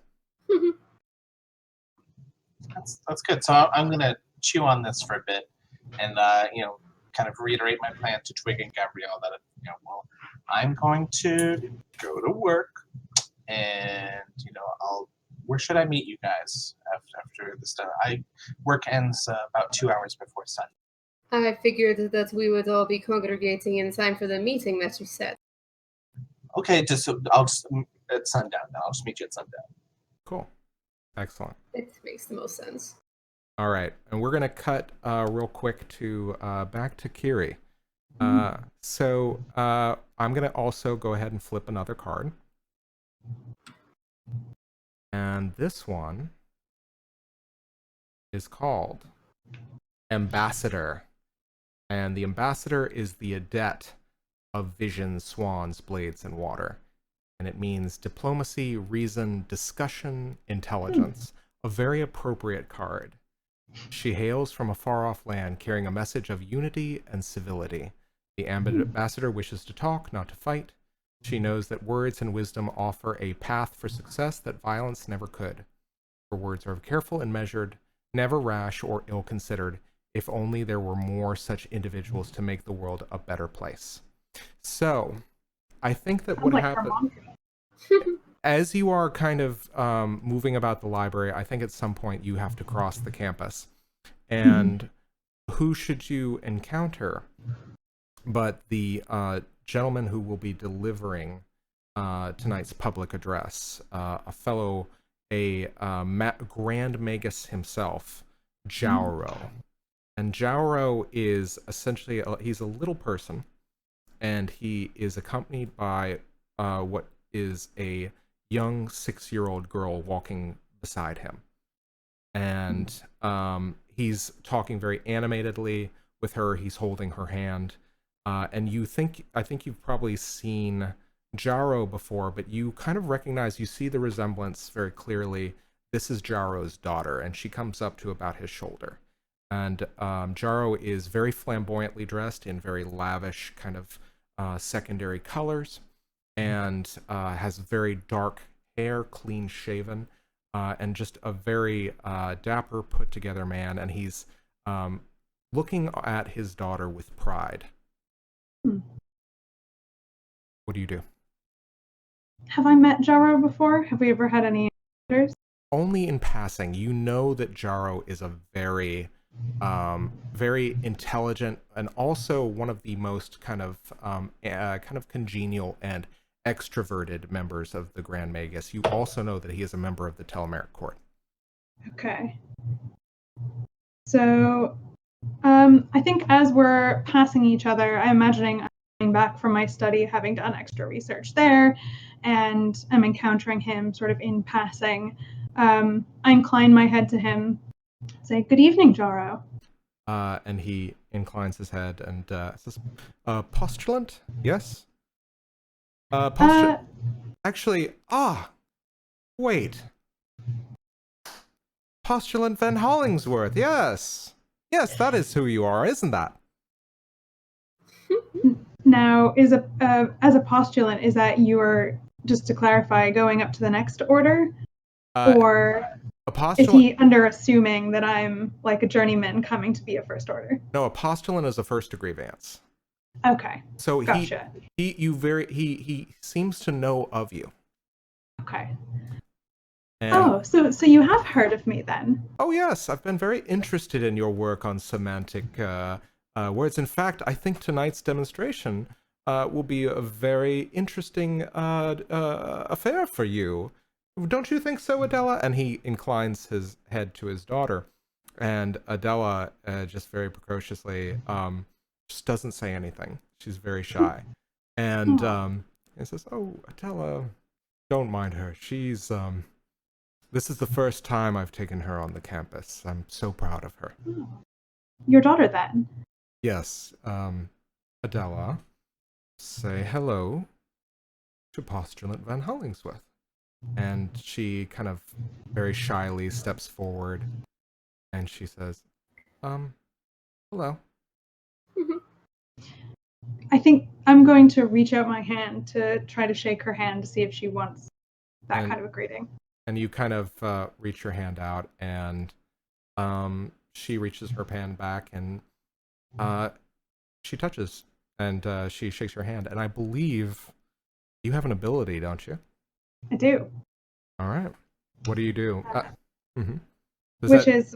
understand about something when I'm touching it, or it's part of the understands the words forte, or I understand more about it. So, I mean, do I glean anything? I think you glean something. You glean the word Atla. Atla. And you just seem, you inquire, you realize that there's something, a bit of excitement from this girl attached to the word Atla. Interesting. Well, I'm going to conclude the handshake. I'm going to say, "Pleased to meet you, Adela.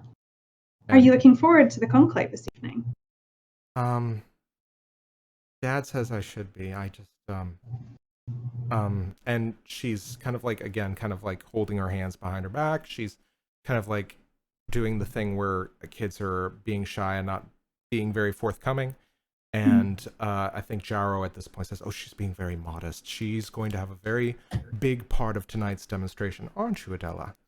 And she says, I guess. And Do you want to tell me more about it? And she's about to start talking animatedly, and she says, well, it's about a story I wrote, and it's a big hero. I made it myself.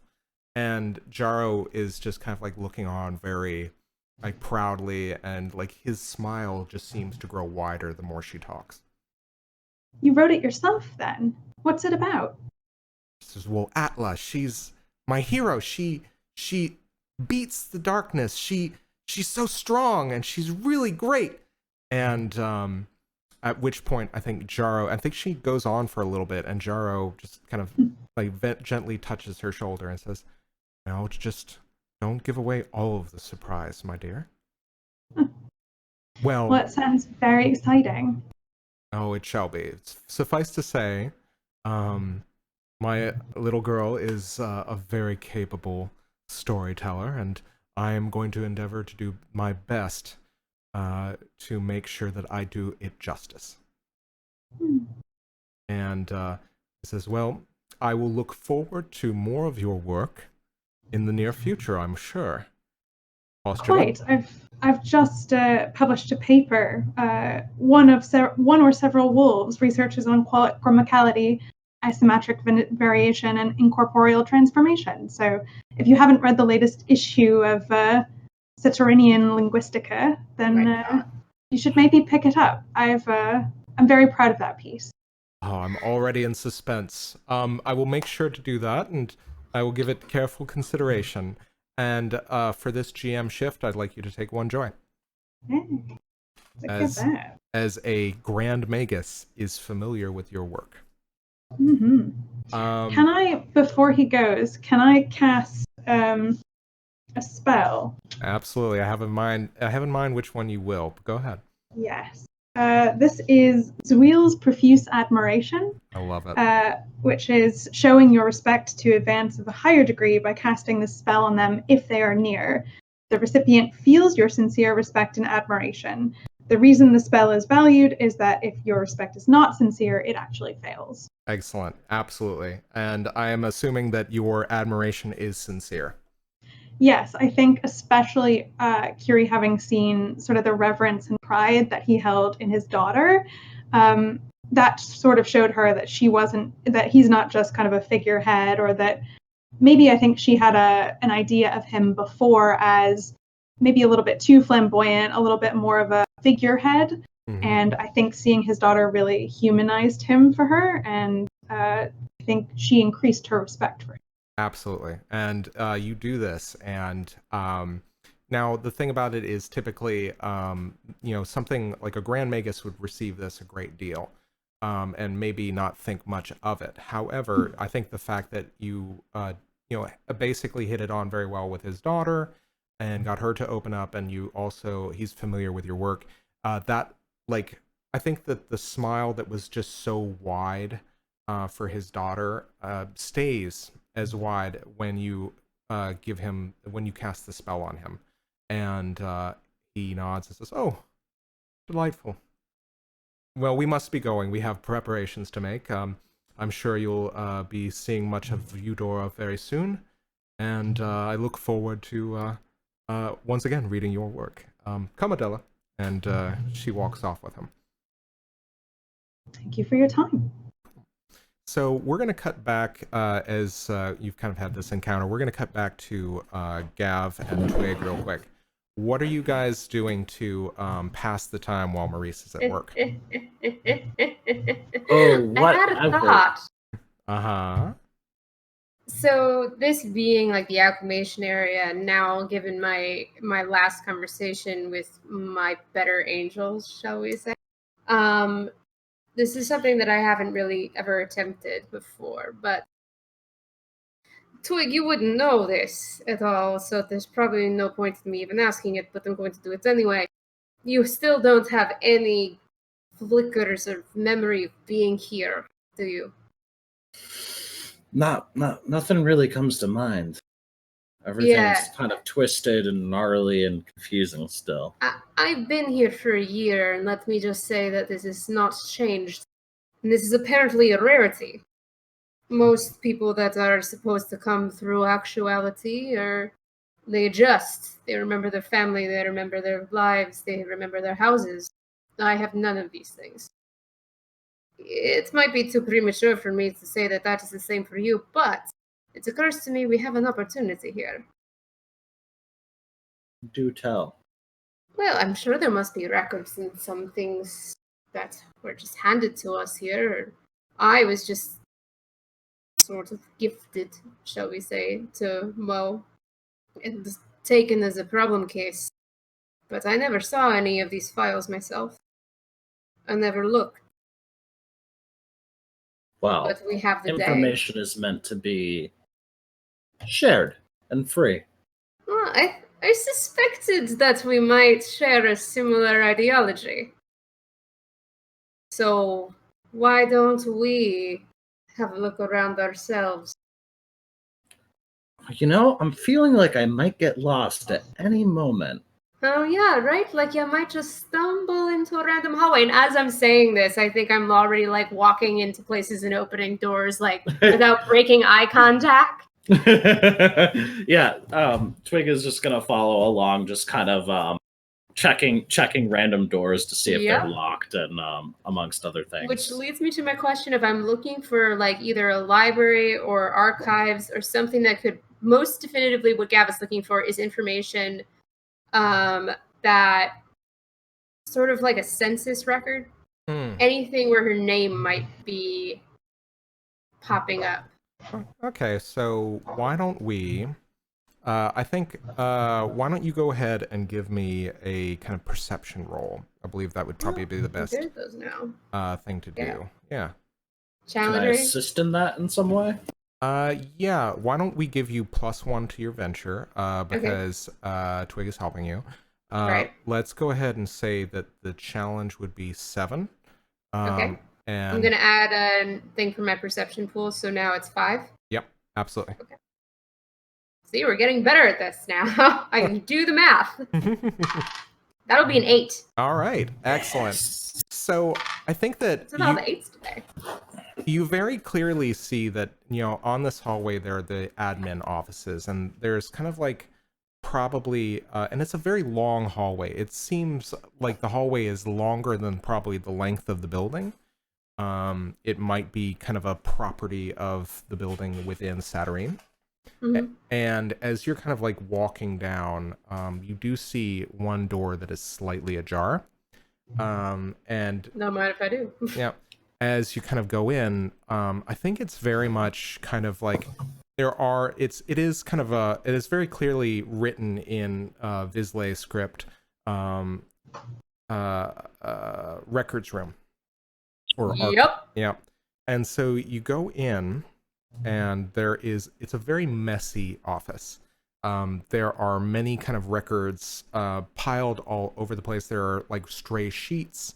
There seems to be kind of a couple, and one thing that you notice is that you hear kind of almost like a cooing, as if of a pigeon, and you start looking into the corners of the room, and you can't help but notice that some of the records have kind of been folded into the origami shaped like a crane or a bird, and they seem to have kind of gathered into one corner in the room, kind of like above like above like a large file cabinet. Hello. And you just hear kind of like a frightened ruffle along with the cooing, like. They're looking for some names. And then I think, well, are you? So you can't. I think that with that 8, you notice that there are a few kind of what look to be kind of like little pieces of bread in a small glass jar. What do you do? Yeah. Oh, I'm definitely gonna go for them and just like sort of take a couple out, crumble them up in my hands, and I lay like a couple of lines out in front of me. Yeah, and you see kind of very very fearfully a couple of the origami birds kind of hop to the front of the cabin, very kind of again very fearfully, and then one just kind of alights next to All the right. line of bread and starts pecking at it. And the interesting thing is there's no kind of like means for this bird to actually digest or to eat the bread, but it seems to be doing it out of like kind of almost like a programmed behavior. And it kind of like just kind of makes like terrible crumb work out of this bread, and then kind of like looks up and kind of looks at you a little bit expectantly. I think I look back at Twig like, I don't know what I'm doing. And I think my own feathers at the top kind of like flare up just a bit. Yeah, I think I'm just, we're looking for names. Gavriel Galinsky, is this the right place to be looking up names of people as they come in? and again you hear that cooing. Mhm. And then it hops to the front of the desk, and there's kind of these 4 or 5 stacks of kind of shelves of records. Yeah. And it takes off down a second row. And I think I also, Twig, what's your full name? Ochris Twig. Yeah, I was asking Twig. That's cool. Pardon me. Thanks, God. Sorry, I thought you were asking me. No, So I didn't mean to blow up your spot, dude. And I like give him a shrug, and I'm just like, and also an Ochris Twig. And Might as well, right? yeah. What do you so do you follow the bird? Yeah, I will. Are you with me, Twig? Uh-oh, wait. I couldn't hear you. Let me double check. I'm tagging along. Sorry. Oh, good. Yeah, you tag along? Okay. Yeah. So I think that the bird has a lit on the second or the third shelf down. It's a little bit above eye level for both of you, I think. But it seems to be very clearly kind of in alphabetical order. And there it's kind of like hopping on one book and kind of pecking at it. I take the book. Okay. So it is kind of the G's. Ah, yes. And I believe, do you open it up? Oh, absolutely. Yeah. I'm gonna flip to my name if it's even in there. So Well, before I do that, what does it look like for everybody else that's in there? well, basically what it is it is a line of people that have been it kind of like, I think it's like a logbook, and it's essentially date of arrival, what was that, family, and any kind of additional ties. It kind of just says additional notes. So there are probably kind of like a few fields like that, but these are the ones that really kind of stand out the most. Others kind of appear to be kind of populated with chicken scratch. Interesting. Mhm. Okay, I'm gonna flip to my name. Okay. So it has very clearly Gavriel Glensky, date returned, released into the care of Maurice Webb, known family members, none, and there is an additional couple of notes, one of which seems to say does not play well with others. Wow. And another is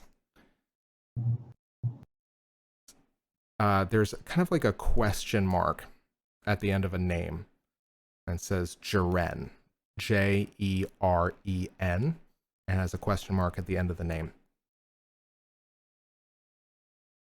Jaren. Mm-hmm. All right, I don't know who that is. Twig, you want to take a look at what's in your file?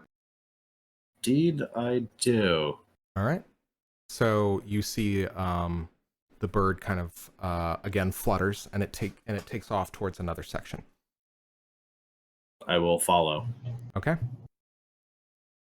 So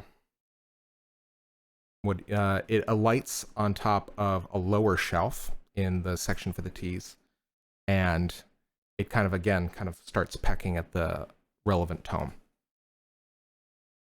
I'll reach out and then put my finger down to give it something to just perch on, and then with my other hand grab the book.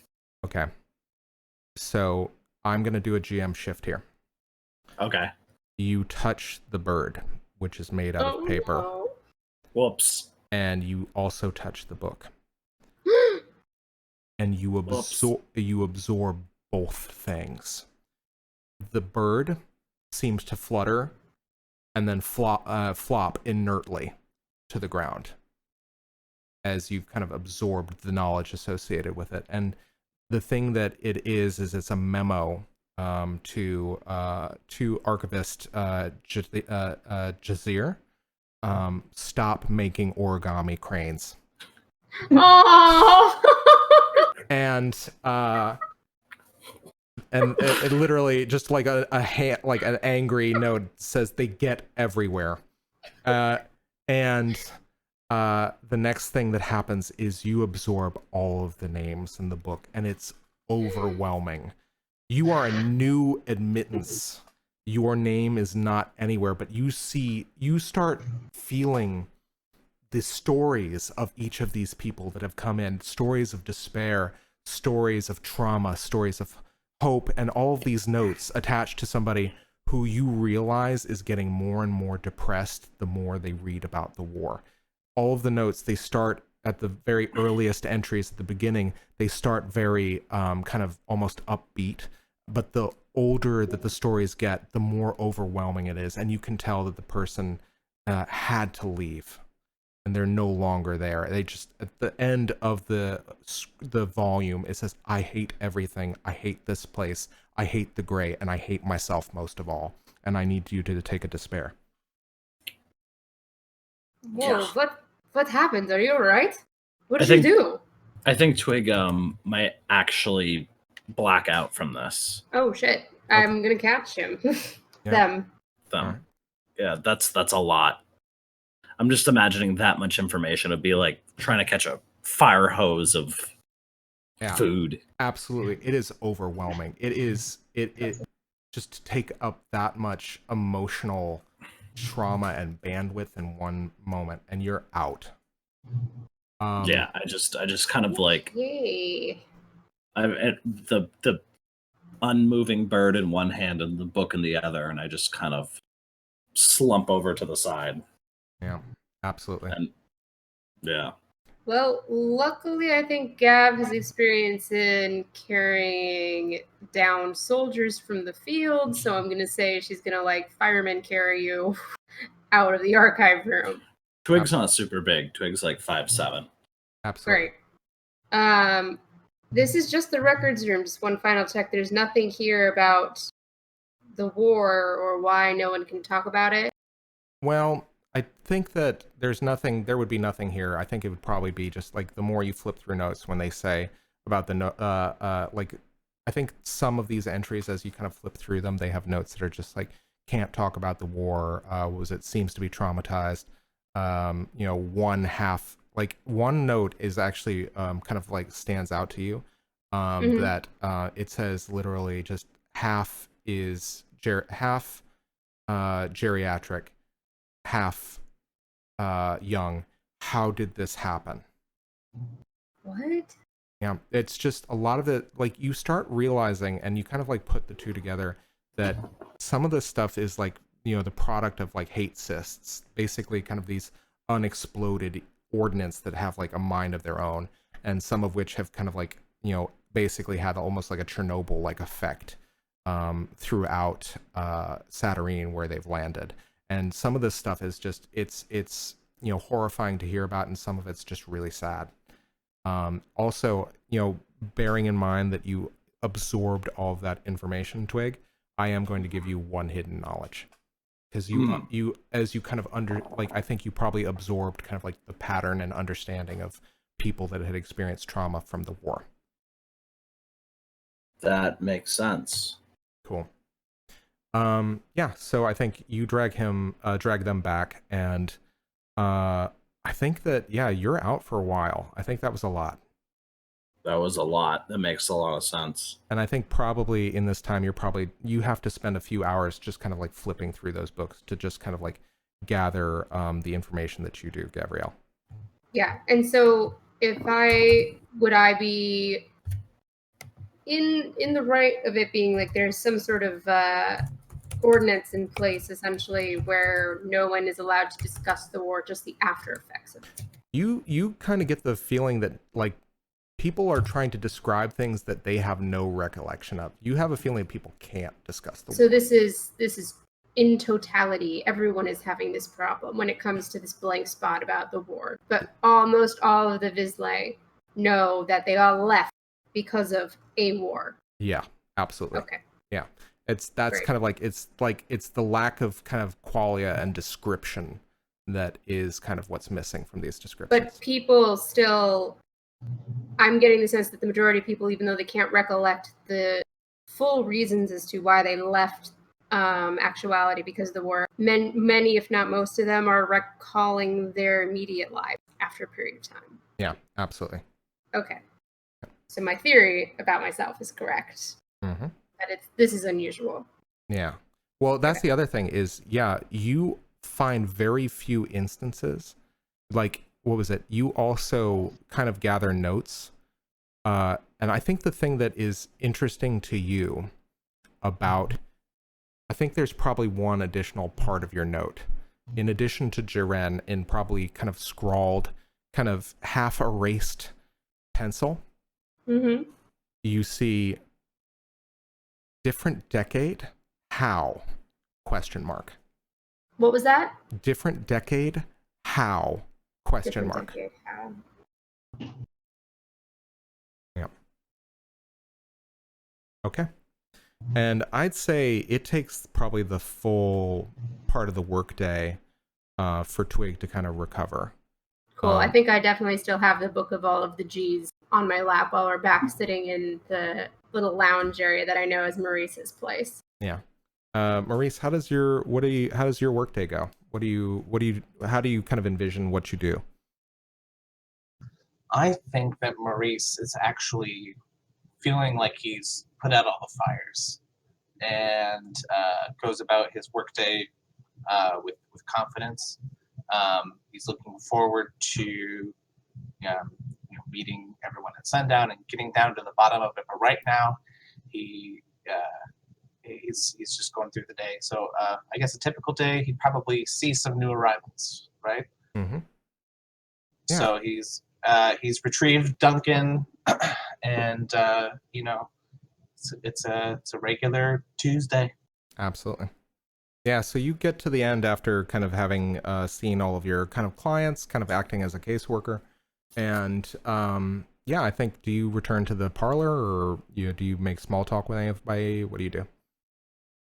I'll check on Marlon, see Yeah. how he's doing, and after Marlon, I'll go check on Mack.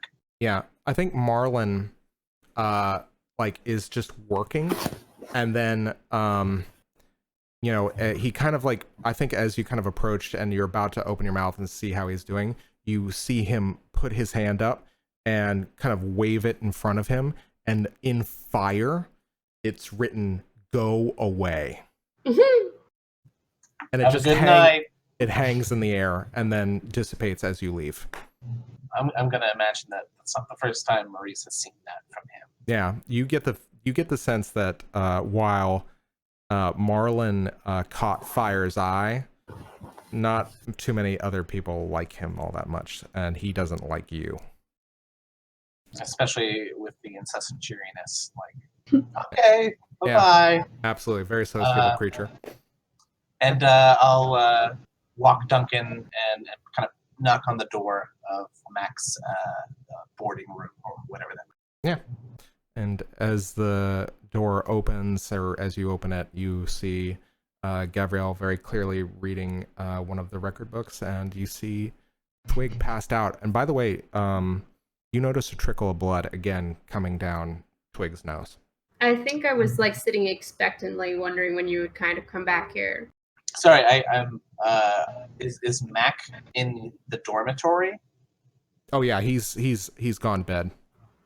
Yeah, so I wanted to go see Mack because I am not going to meet back up with my fellow PCs until sundown. Oh, so pardon me. I'm Okay. I'm leaving the building.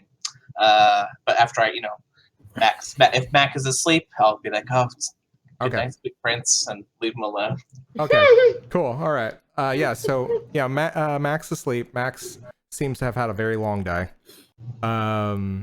Yeah, and I think what you do is, as you go into his quarters, you see that there is a hand scrawled note that says second attempt at the gray room. If he, what was it? If attempts again, we'll probably need additional, stronger counseling.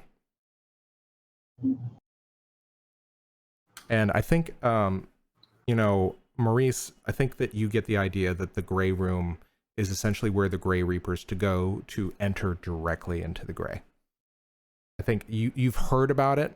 You don't necessarily know the mechanisms of how they do it, but you know that that's kind of like their main way to go into the Grey and also to kind of view events that are occurring there.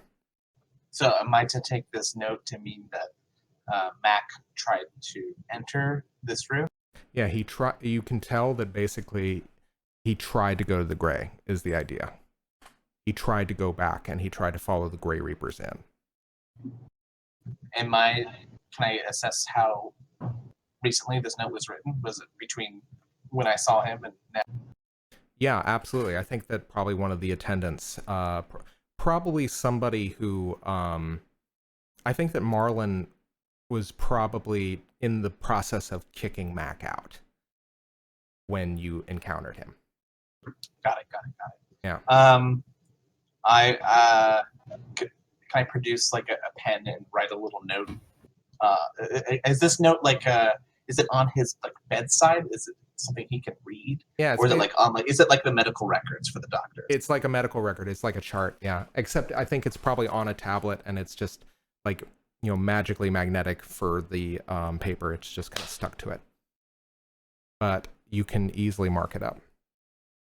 I'll mark it to make it look like there's been an order for referral for Maurice. Excellent. So, yeah. All right. And actually, in light of everything that's happened, in light of the fact that you kind of, you do that, I'd like you to take a point of joy. Cool. All right. So I walk out. And I think at this point, Gav and Twig, actually, before I do that, Maurice, do you head anywhere in particular after you leave? Let's see. I'm probably a bit hungry, so I'll find a place to grab the equivalent of a burger and a beer before heading to the castle. Yeah, you head down to a kind of a little small cafe called the Singing Cow,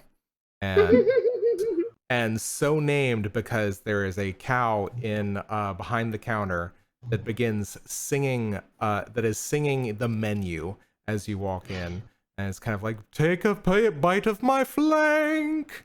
No. A little bit of Stop that! rum. Stop that scene.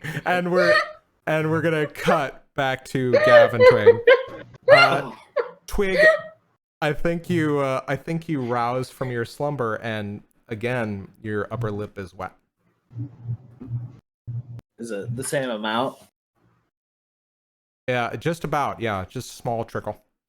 So I'm just gonna wipe that off and just wipe that off on my pants. Yep, absolutely. Bits off more than you could chew. Well, I didn't expect an all-you-can-eat buffet, but I guess I got an all-you-can-eat buffet. How are you doing with that? Indigestion. So what? Metaphorically. Oh, what exactly do you do when you take away all of the words? Well, I'm not really clear on that. I know what I read, or what I So read, or it's what just- It's just yeah, in your head forever. nothing's gone away yet, which is a little bit unnerving. Yeah, that sounds horrifying. I don't really think I need to know about Albert Tuttle, who is no longer in Saturn, is once again back in the grave. But What were you in there? Your name? Did you find anything? nothing. Not at all. No entry. I don't know enough to wonder if that's strange in its own way. Yeah. I think Mo might be a little bit upset if he finds out that Oh no, I intend to confront him with some questions of my own. Oh, cool. So yeah, What? I'm sure You did this I'm because sure. you're afraid of confrontation? No, I just I weirdly feel like I don't want to disappoint them, and that makes me uncomfortable. Must be nice having that much of a conscience. Oh, it's kind of inconvenient, but I prefer to see it this way. As far as I'm concerned, we're interlopers in a world that can function well enough without. I will do True. whatever it takes to find out information as to how we came here and why and who we might be. I'll not pressure you to join me in this endeavor. I merely thought that because you were also new, it might be of interest to you. It is. Something's wrong. Very. That I couldn't tell you what it is, but there's something wrong, and it feels like somebody is screwing with us, and that fucking pisses me off. Same. I don't like that there was mention of a war. It's in every single record. It's one of the first things that was told to me when I returned. All of the Weasley ran away into the grey to avoid some sort of great calamity. Trust some me. sort of great war. Idea. There is, But no one can talk about it. but it underlies and taints every single thing that I have eaten. Why would an entire reality want to stop its citizens from knowing why there was a rift in it in the first place? What are they afraid of? Truth, obviously. I intend to find out what that is. You cannot heal from any kind of great war like the one that they are mentioning without first understanding your own history. I know a bit about this, shall we say. I guess you would. As I you're welcome your help. And Twig just reaches out, and it reaches their hand out and just goes, I will gladly offer it. I think Gav takes it. excellent. Full blown, yeah. At this point, it's probably about 2 hours before sunset. What are you guys doing? Alright.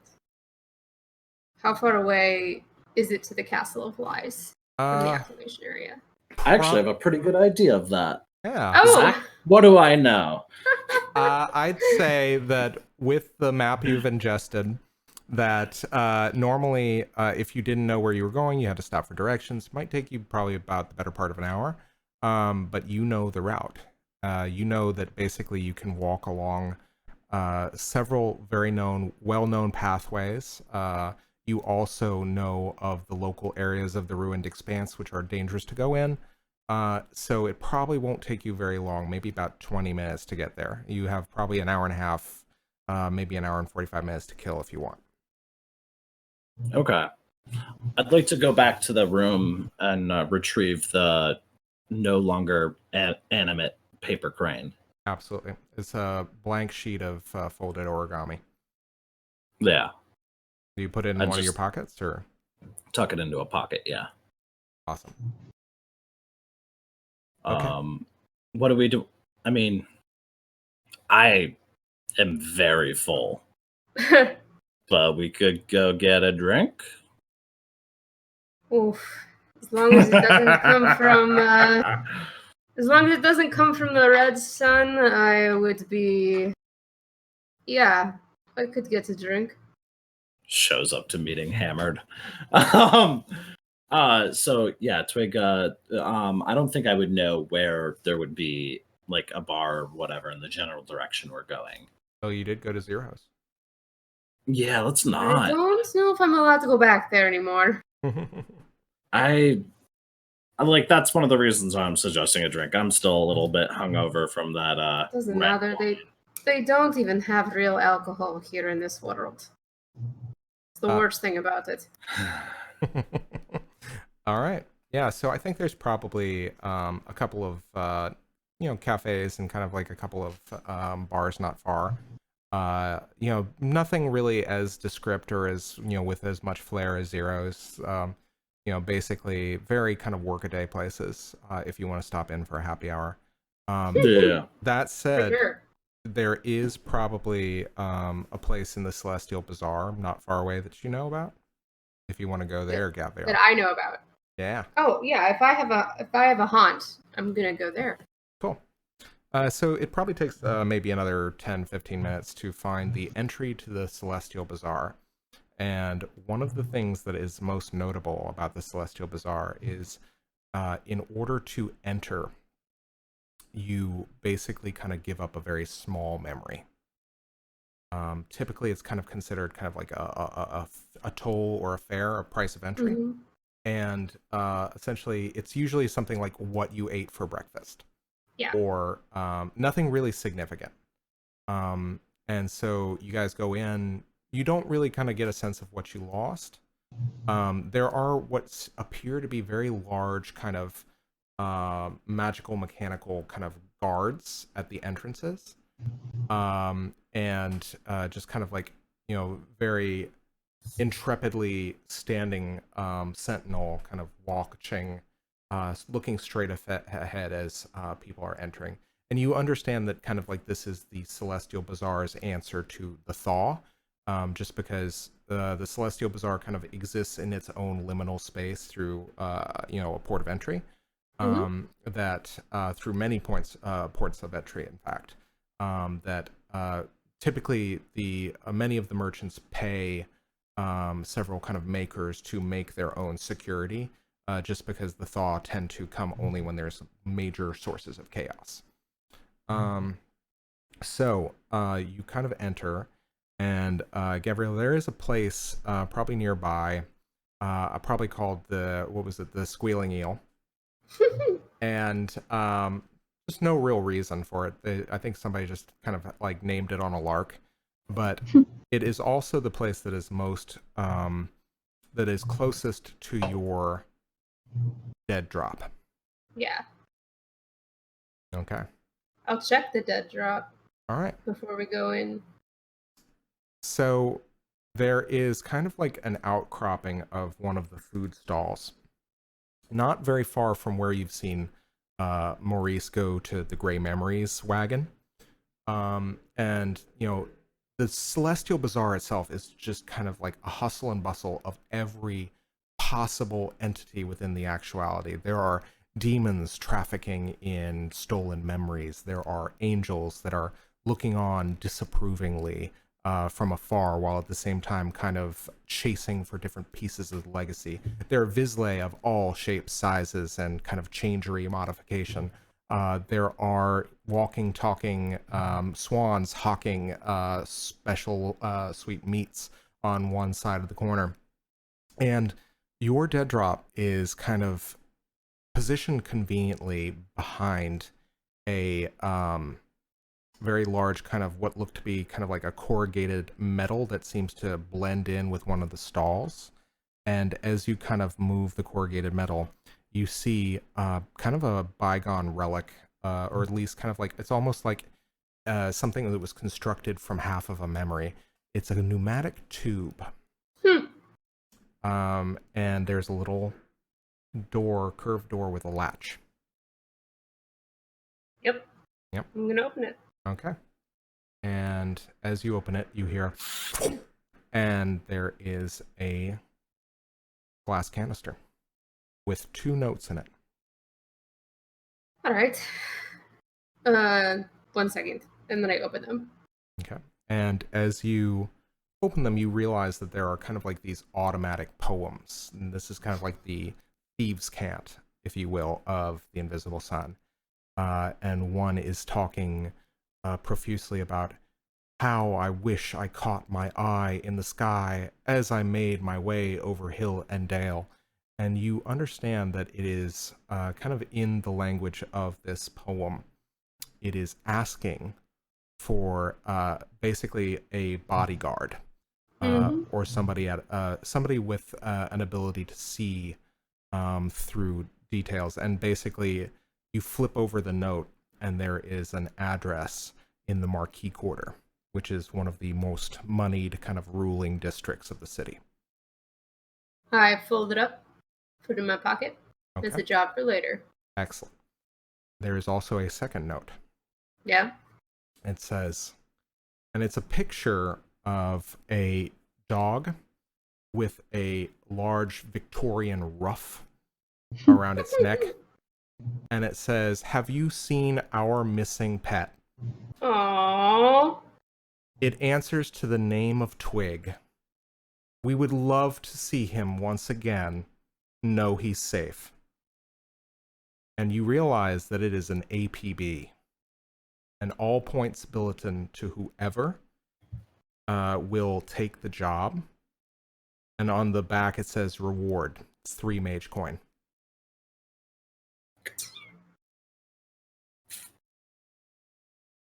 Huh. That's interesting. I hand Twig the note, like, just sort of like kind of slap it into their chest a little bit while I walk into the bar. So, I get this note. Like, is it like postcard sized? It's about postcard size, yeah. Just slapped right onto this gaping open wound, which, Yeah. but and so a little bit more blood comes out of the bandages that are covering my chest. Stains it a little bit more. I don't think I did it very hard. It was just more like here, yeah, I know, but like this is like just an open wound, so like anyways, I'm just like, and then I look at it and I'm like, oh, that's cute, and then I flip it over. Oh. Yeah. Oh. Yeah. I'll fold that and tuck that in a pocket. Yeah. And then head on into the Squealing Giel. All right. So the beer at the Squealing Eel, or whatever you have, it's kind of like the equivalent of well drinks wherever you go. Very, just kind of very, nothing really exceptional, nothing really kind of exquisite. It's just something that is satisfactory and hits the gut pretty well. And before you know it, it's about probably 30-40 minutes to sundown.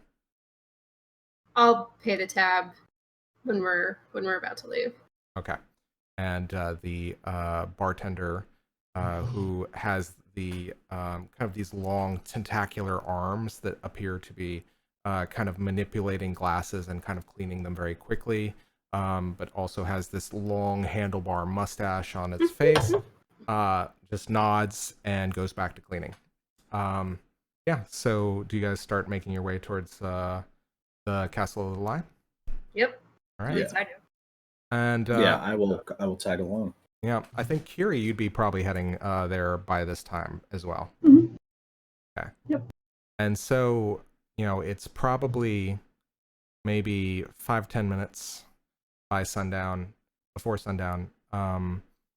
Is anybody chronically late?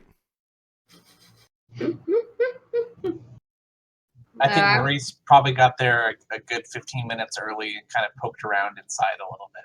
Oh, yeah. Yeah, and as always, you kind of see the latest kind of hosts in the exhibition and you see the iPhone now comes in 12, just kind of these very kind of, it's kind of like going to the MoMA and you see all of these you see all of kind of like the advertisements of the era, and they're pointed out as kind of good design. And really it's more like kind of like the tone of it is like, what will these crazy shadows think of next? Yeah, and of course the big thing that is kind of at the entry of the exhibition is a giant kind of magnified, what looks to be magnified but really is just kind of magically increased in size, newspaper floating above, that reads "Man lands on moon in world first," and it's just floating there, and you recognize it as one of the copies that you have at home, Maurice. Like, it is the copy and it's no longer in my house? Oh, I thought you had it still. No, it's like one of the copies. It's a copy. Right. Yeah. It has. I'm not like, hey, they stole that. Okay. Yeah, nothing Yeah. like So that. I'll stand there and just be like, yeah. Cool. And Kyrrie, are you early or late? I'm probably the last one there, my guess, because I'm feeling a little bit trepidatious about this to begin with. But my guess is I'm gonna, even if I get there a little early, I'm probably gonna hang around the shadows a bit until I see everyone else there.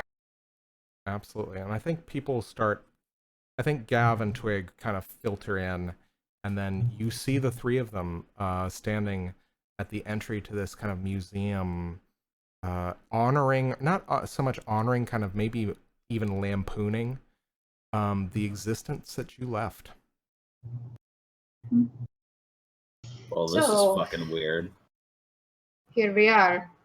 So Maurice would like to do a similar trick that he did at Zero's, except that now he's going to boost it a bit. He's going to do telepathy at close range, which is level 4. So he's going to weave some stuff. It's going to be, give me a second. Yep, take your time. So I think the speech aspect of wind and the relationship aspect of heart. Nice. To put together. And so it's sort of like this kind of like, imagine if the first effect was like listening to a conch shell, this is like talking in a like a small cellar that's a very echoey. So that like there's this weird reverb to our voices, but we can also tell it's not entering into the actual air for others to hear. Cool. So how do I roll for that again? I think if the target is willing, you don't have to roll against it. But I do still spend yeah, absolutely. At least the level of the spell, and then if the default duration is 1 round, then I want to boost it to a whole conversation. Okay. Yeah, so 5? Yeah, definitely make it 5. Okie dokie. And there are kind of people walking past and kind of like idly looking. And they're not many, and none of them really seem to take notice of you as you kind of like weave together these spells. This spell. And yeah, what do you guys say? What do you talk about? Well, so Maurice welcomes everybody here and says, thanks for coming. I'm glad you all got the message. Kyrrie, long time. Let's pretend we're inspecting this exhibit here as we have a conversation. Obviously, we were all in the blue together, and I think that means a lot. Yeah. Anybody have any thoughts about that? So I think Kyrrie is just going to jump right in because she doesn't know quite how to acknowledge the first part of what's happened, so she's just going to, present her utility in the situation. So she's going to go, so I've done a bit of light reading, and so far I've found about 15 distinct cross-references to the Dream of Vizsla. Nothing which specifically ascribes her sentience, but at least not in quite the manner we all experienced, but it's more metaphorical, a bit poetically dramatic, but it does exist and has been documented historically. So I don't think any of us should doubt the existence or portrayal of the Dream of Vizsla. I think that was actually an Imperial soul, for what it's worth. And Twig, we were directed to help you. Do you have any? I know we already asked you, but do you have any other further information about why you might need help? All I know is that I kind of glance at Gavriel, and I reached into my pocket and go, all I know is that somebody doesn't either wants me too much or doesn't want me here at all. Wait, what is And that? I kind of card flick it at you. Mm-hmm. And it's completely empty, right? Yeah. Did you eat it by accident, or were you full? I'm so full. I wasn't about to eat that. Yeah. That's like eating like a pot roast after eating the entirety of a Golden Corral. It is wafer thin. Wafer thin. So Maurice has this, and is he able to put it together? Does he need to roll for anything to determine the danger?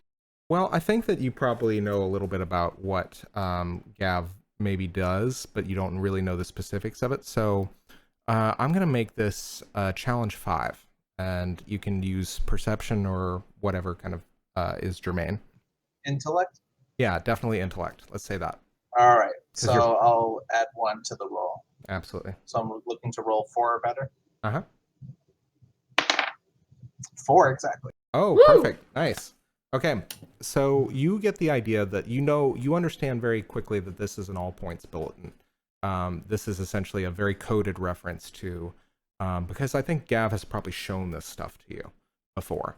And Maurice is like, la la la la la la. I don't want to hear about what you do. Yeah, that type of thing. And yeah, so basically, you read this. You see it, and it's very clearly kind of an all points bulletin. It's coded message, coded reference. And I think what you end up doing is you understand that you can't tell who sent it. You can tell that probably a lot of people got this message.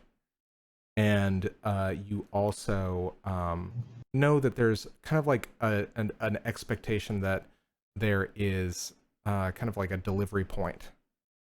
And I think at that point, yeah, on the back side with the reward information is also an address.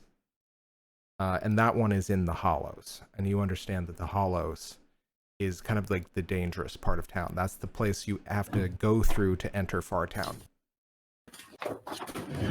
And so Maurice kind of shakes to this twig and says, do you know what this means? You're in great danger.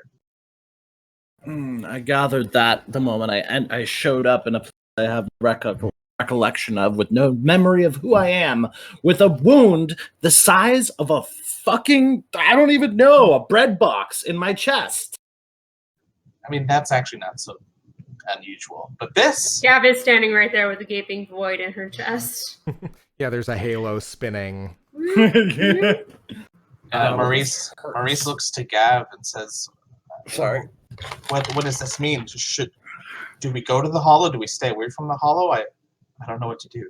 In my experience with this, we shouldn't just walk right into the Hollow with the person that they might be looking for. Well, But no. But if you wish for some reconnaissance, that I can probably provide. Also, as people are talking about the Hollow, Twig, your vision begins to double and blur.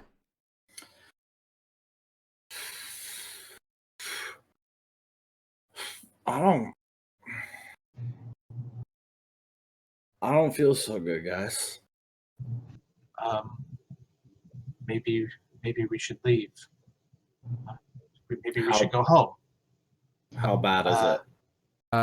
I think you're kind of like, your vision is blurring. You are not necessarily feeling nauseous. It's just really distracting. I think, Kyrrie, right off the bat, you would know that there are many qualified healers at the Vancian Campus, and you're very close. Well, and I would want to take them back anyway, just because, well, I know that I have to be back for the Conclave. Yeah. So, I think it's interesting because you said your name was Twig, is that correct? Yeah, and who are you again? My name is Gavriel Van Hollingsworth. I'm the first assistant librarian of the Vance. Now, you seem interesting to me because if you were in danger, logically it would make sense that Vizsla, or whomever, the soul, whatever we saw, wouldn't they have left you in the grey? Wouldn't that have been safer for you if people here are out to get you? The And yet grey is not necessarily safe. Well, she said something about, or it said something about, it's time you come back to be kindled. You've overstayed in the grey or something, and you now need to return. But if you're so in danger, why bring you here to where people are trying to get you? That I could not tell you. Well, the soul didn't say protect them. It said help them. Maybe he just needs to. They just need to figure out what they need to do. Was the Vizsla's comments simply for one person or for all of us combined? We were all there, logically speaking. It was directed at all of us.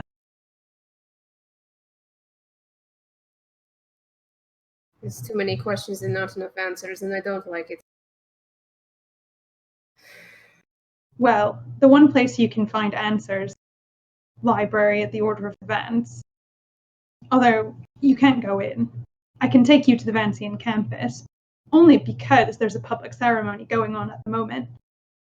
Oh, what a good timing for places that other people maybe necessarily shouldn't be.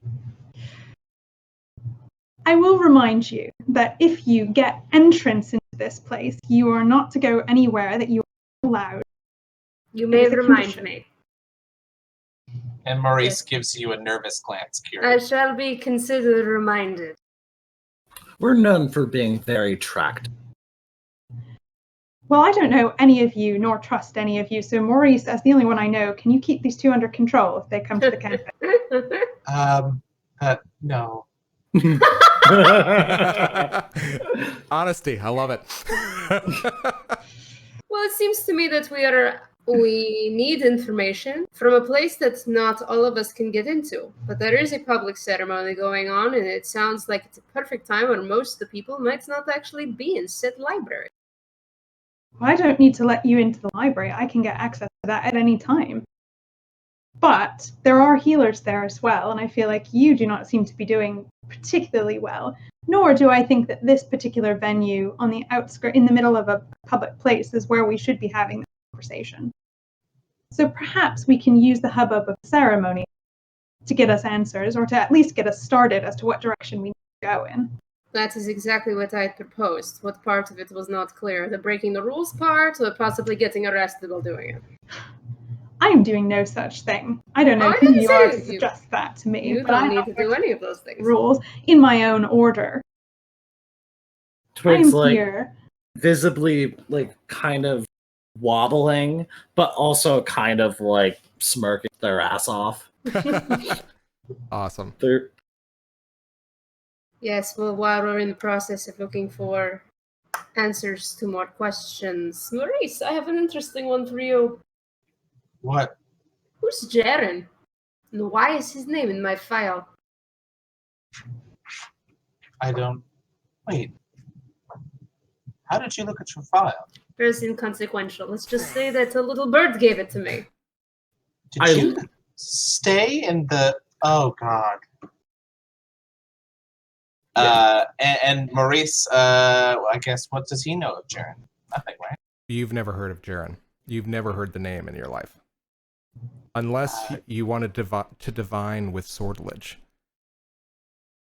None at this moment. So Maurice looks at Gavriel and says, I don't know. At this point, you've seen more of your own file than I have. Why wouldn't they share my file with you? I was the problem case, right? Oh, true. I wouldn't have seen your file. So it's like, yeah, I guess we could find more information about Jaren, but I don't know who he is or who she is. Does anyone else Yeah. get the distinct feeling that we're all individually being lied to? I don't suppose Jaren had the last name T, starting with T. Did they? No. It was just No the gerunds. one word Jaren. Good call, though. Nice try. Do what I can. That name wouldn't be familiar to me either. No, I it, mean- it wouldn't, Kyrrie. I think that, yeah, it's not something you're aware of in your circles. Okay.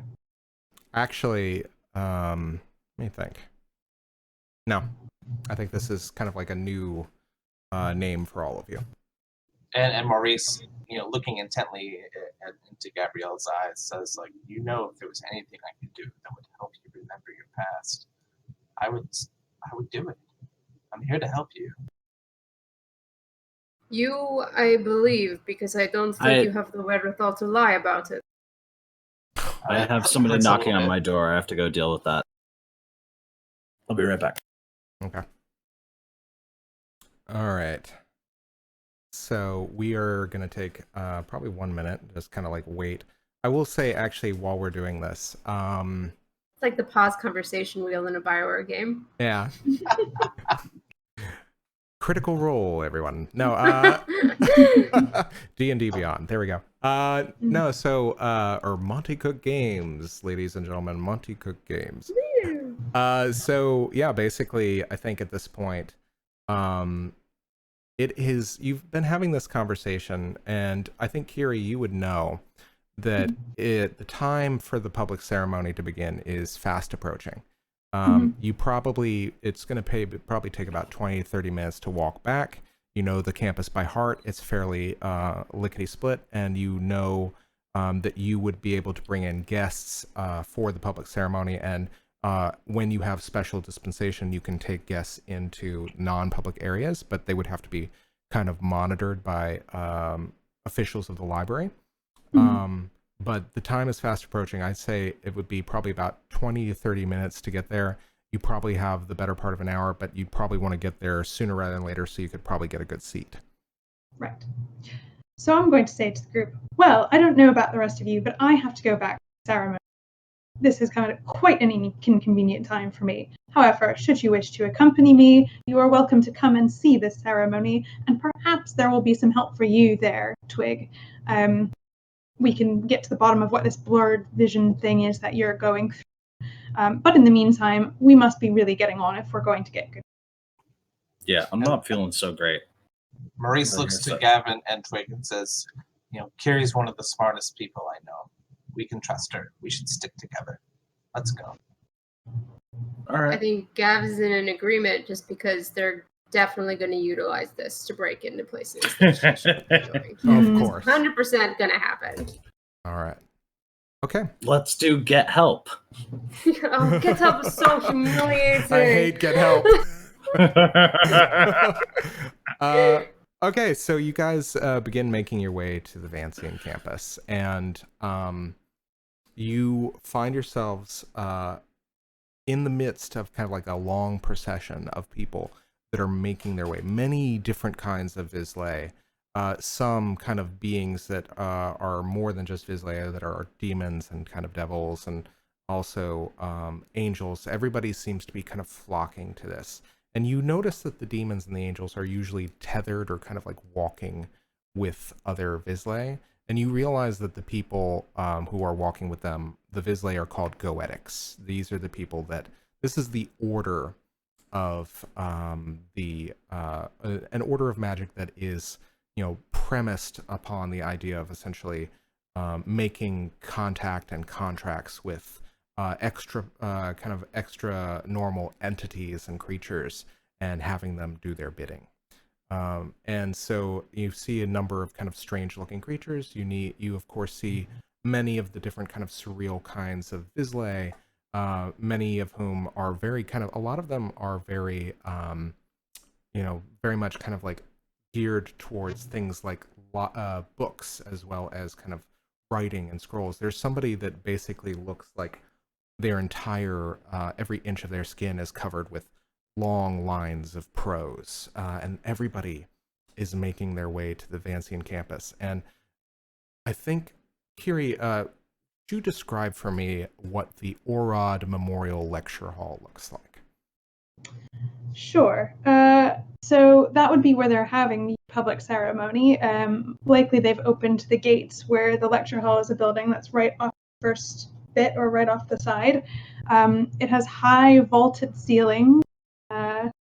Dates back, well, you can't really date it, but before the war. It wasn't really touched in the war. It was actually quite well protected.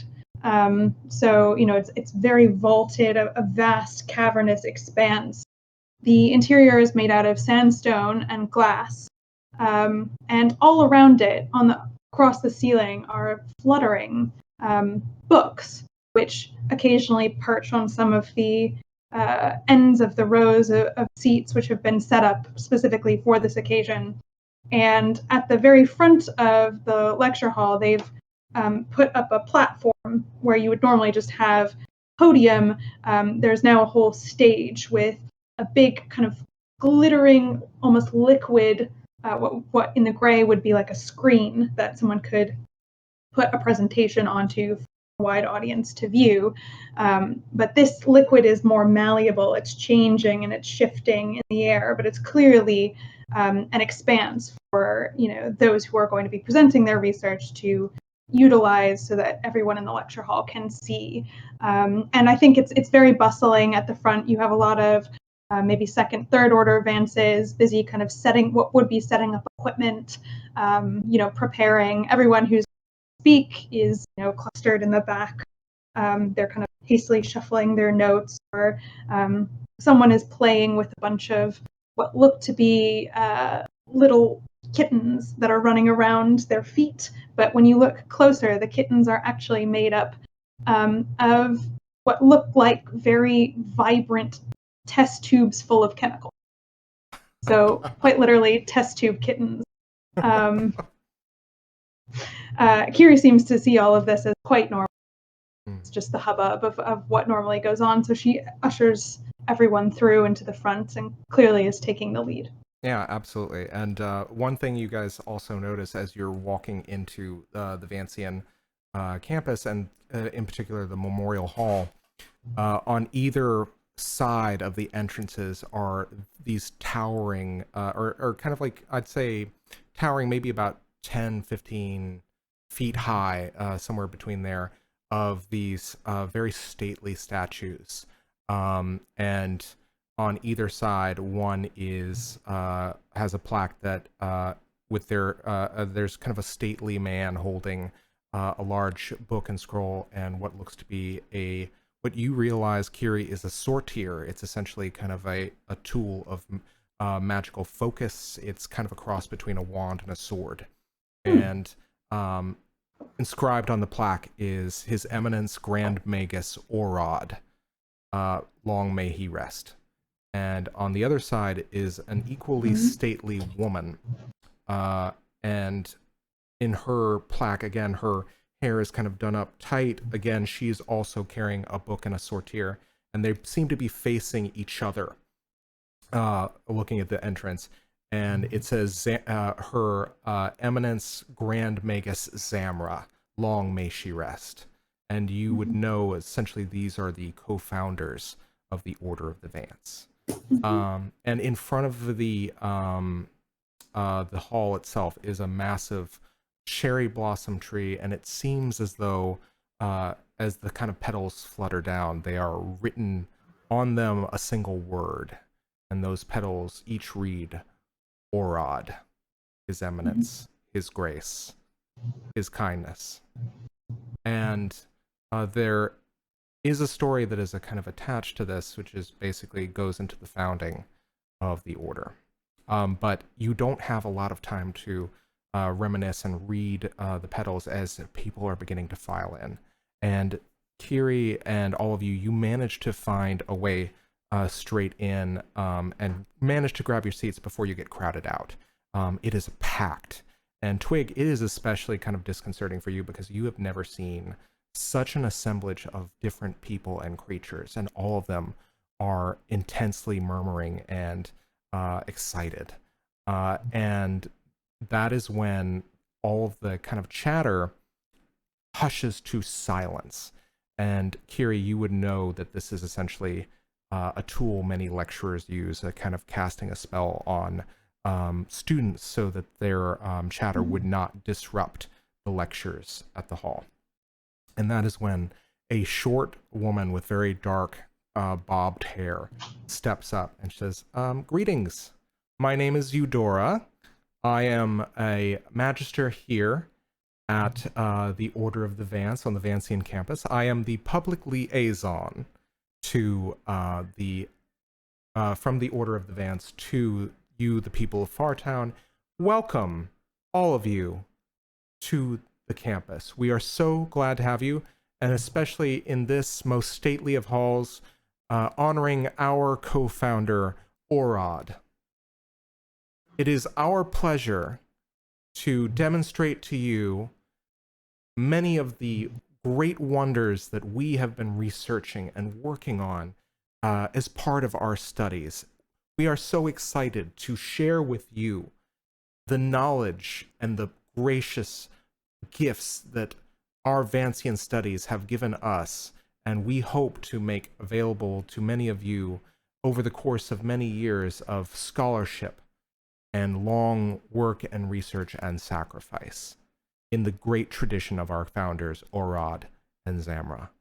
And as you're kind of like looking around, Kyrrie, you do notice that you see Giles, kind of much more sharply dressed, clearly has sobered up, probably used a little bit of magic, and is kind of like looking on with a cocky smirk, and kind of, I think he probably catches your eye. And as you are looking at him, I think you also, your eye travels. And you see a woman who is very familiar to you. Long dark hair, a little bit severe look, what had been clearly been a softer face at some time has been kind of made more earnest with age. It's your sister, Allegra. She is, Right. and she is standing with what appear to be 3 or 4 individuals who are somewhat translucent and appear to be kind of monochromatic, almost spirit-like. But you've heard and read of ghosts throughout existing in Satyrine, and these are not ghosts. These are the cohort of Noas. These are basically living holograms made of knowledge. Right. So I want to leave instantly. Uh, I am freaked out by this. And as you kind of get up, that is when Jauro makes his entrance on one side with Adela. And Eudora says, now please, if all of us could stand and raise our hands together to honor our Grand Magus and a representative of the Telemeric Court, our own Jauro, and his daughter Adela. And everybody stands and claps. And as you are starting to try to make your way out, like, it's impossible to move. I think I grab you by the arm to keep you here. And what are you doing? I can't be here. Weren't you the one that needed to stay here in the first place? Things are different now. I will explain later. But I might not be able to get out. At that point, people are too crushed. Mm-hmm.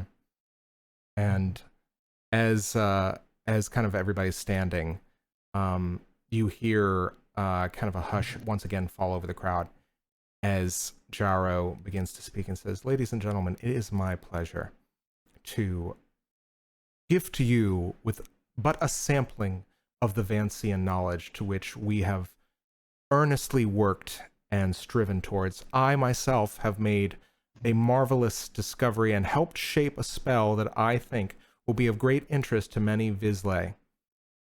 Adela, my own daughter, has gifted me with the inspiration. Adela, would you tell us your story?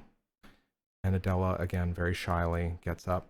And I think at this point people are seated, but one thing you do notice is you look back at Giles, Kyrrie, and you notice that you see Giles and he's kind of covered in a flop sweat. it's very sudden. He seems transfixed in his seat, looking at Jauro. And do you still kind of make up to leave, or what do you do? I think at this point, in order to keep face in front of the order, it would be really rude for me to leave. And as far as I can tell, I haven't been seen by Allegra.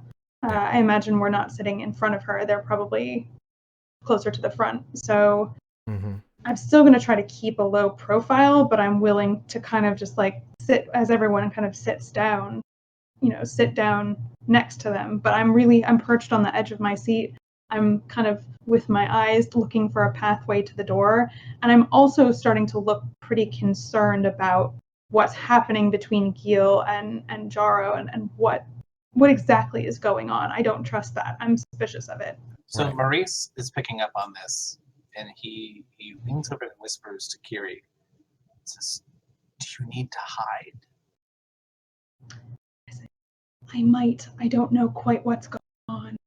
And Maurice guides your eyesight down to his hand, and you can see this peculiar-looking pen.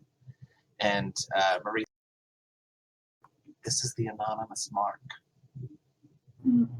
And it's a pen that makes a single mark on your face and makes you a stranger to all who would normally recognize you. So he's offering it to you. It seems like Kyrrie struggles with whether or not to take it for a moment. You sort of see this sort of internal tension pass over her face, but I think logic wins over after that struggle, and she knows that maybe circumstances are going to escalate such that she might need this. So with a very grateful, swift glance, she takes it from you. Excellent. And so you kind of mark with the pen, and you cover a bit of your forehead. And as you do this, you feel kind of not really any different, but Maurice, it's almost like face blindness when you look at her. It's almost like you know that Kyrrie is there, but it just doesn't feel like, it's like your brain is tricking your eye. So essentially, Just himself, he's like, "Oh, this is cool." Yeah. Here we go. I got visual representation. Yeah. And so, and so after you've given this ephemera and used it, that is probably when Adela is finishing her story, and she's talking about Atla. And Atla is this amazing thing. She's so strong, and she's so brave, and she's really wonderful, and she lifts elephants and can stop the turn of the world if she wants to. And Jauro is very patient, and he looks to his daughter and says, "Thank you, Adela. And she looks at him and says, "How am I doing?" And he kind of says to her, "You're doing wonderful." And at that point he says, "Eudora, if you would be so kind." And Eudora stands, waves her hands in front of the front of the proscenium, the stage, and she manages to conjure what looks like a giant cube of stone. Has to weigh tons. And as if to kind of test this theory as well, Jauro says, "Excuse me, you, sir," and he points to a random audience goer, a man who seems to have a stream of goldfish for arms. And he says, "Could you please lovingly just test to make sure that this is tangible, that it seems heavy, and if you were to guess, how heavy would you say that this is?" And man stands up, and the fish seem to pour over this large cube of stone. It says, "It has to weigh tons." And you hear it kind of like in this burbling voice, he says it. And says, "Jauro, thank you, sir. Please have a seat." And so I have prepared this demonstration to show you my latest discovery, a spell that I found and developed that could make real the capabilities of some of our strongest, fictional characters. And so, Adela, if you would be so kind, and Adela hands him a page of a sheaf of handwritten pages, and he takes the pages and he starts muttering something to himself, and he starts kind of having what you realize, Kyrrie, is a conversation that he is having with the spell. And almost like a sneeze, Jauro is not standing there. This probably couldn't have been higher than 3 feet tall. Instead, standing in front of the stage is an 8-foot tall woman with arms, if they were made of anything, were made of steel. Strong, a headband. Imagine Big Barda from DC Comics. Just a powerful woman. And Jauro, now Atla, bows to all of the Vances and other Vizsla in attendance, turns and punches her fist straight through the granite, and then takes that arm and lifts it. A massive stone block. It fell, could crush hundreds of people in the audience, and she's lifting it with one hand. And Jauro, now Etla, addresses the audience and says, "Ladies and gentlemen, gentle creatures, Vizsla of all ages, all kinds, and all shapes, I am Jauro. These are the gifts of the Order of the Vance that we are pleased to share with you. May the invisible sun shine on you all." And very gently and gingerly, she takes her second arm and she braces the block and gently lowers it back to the stage. And there's a quiet, a hush. And then Jauro says, "I gift you with a demonstration of my spell, Jauro's fictive form." And she bows. And Adela seems terrified. And not only that, but around some of the load-bearing structures, you see what are very clearly to you, Kyrrie, Parasad members, people charged with the safety of other Vizsla and people in attendance, and they all breathe a sigh of relief as the granite lowers back to the stage. And Adela is terrified. And Atla, Jauro, gets down on one knee and says, "Sweetie, it's okay. It's me." And a sense of fear seems to wash out of her, and she runs and she hugs her father. And that is when everybody rises and gives a massive standing ovation. And Maurice is particularly thrilled with this. yeah.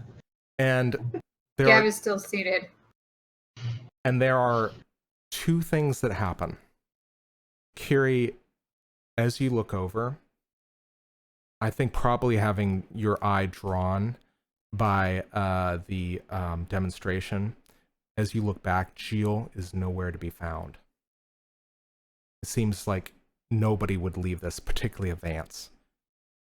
And as everybody stands up, Twigg, both of your nostrils begin to bleed. Your vision blurs, and I need you to make a withstand roll. Challenge 7. Sorry, just looking at my sheet real fast. Yeah, I do not have training in that. Can I use a physicality to boost that? Absolutely. All right, so I'll use 1 physicality. So I have to be 6 or higher. Uh-huh. That's a 4. Okay. So you practically drop and just begin to pour into your seat as you start losing consciousness. And that is where we're going to leave it tonight. So, quick character recap. Let's go ahead and I think that it's close to 8:30.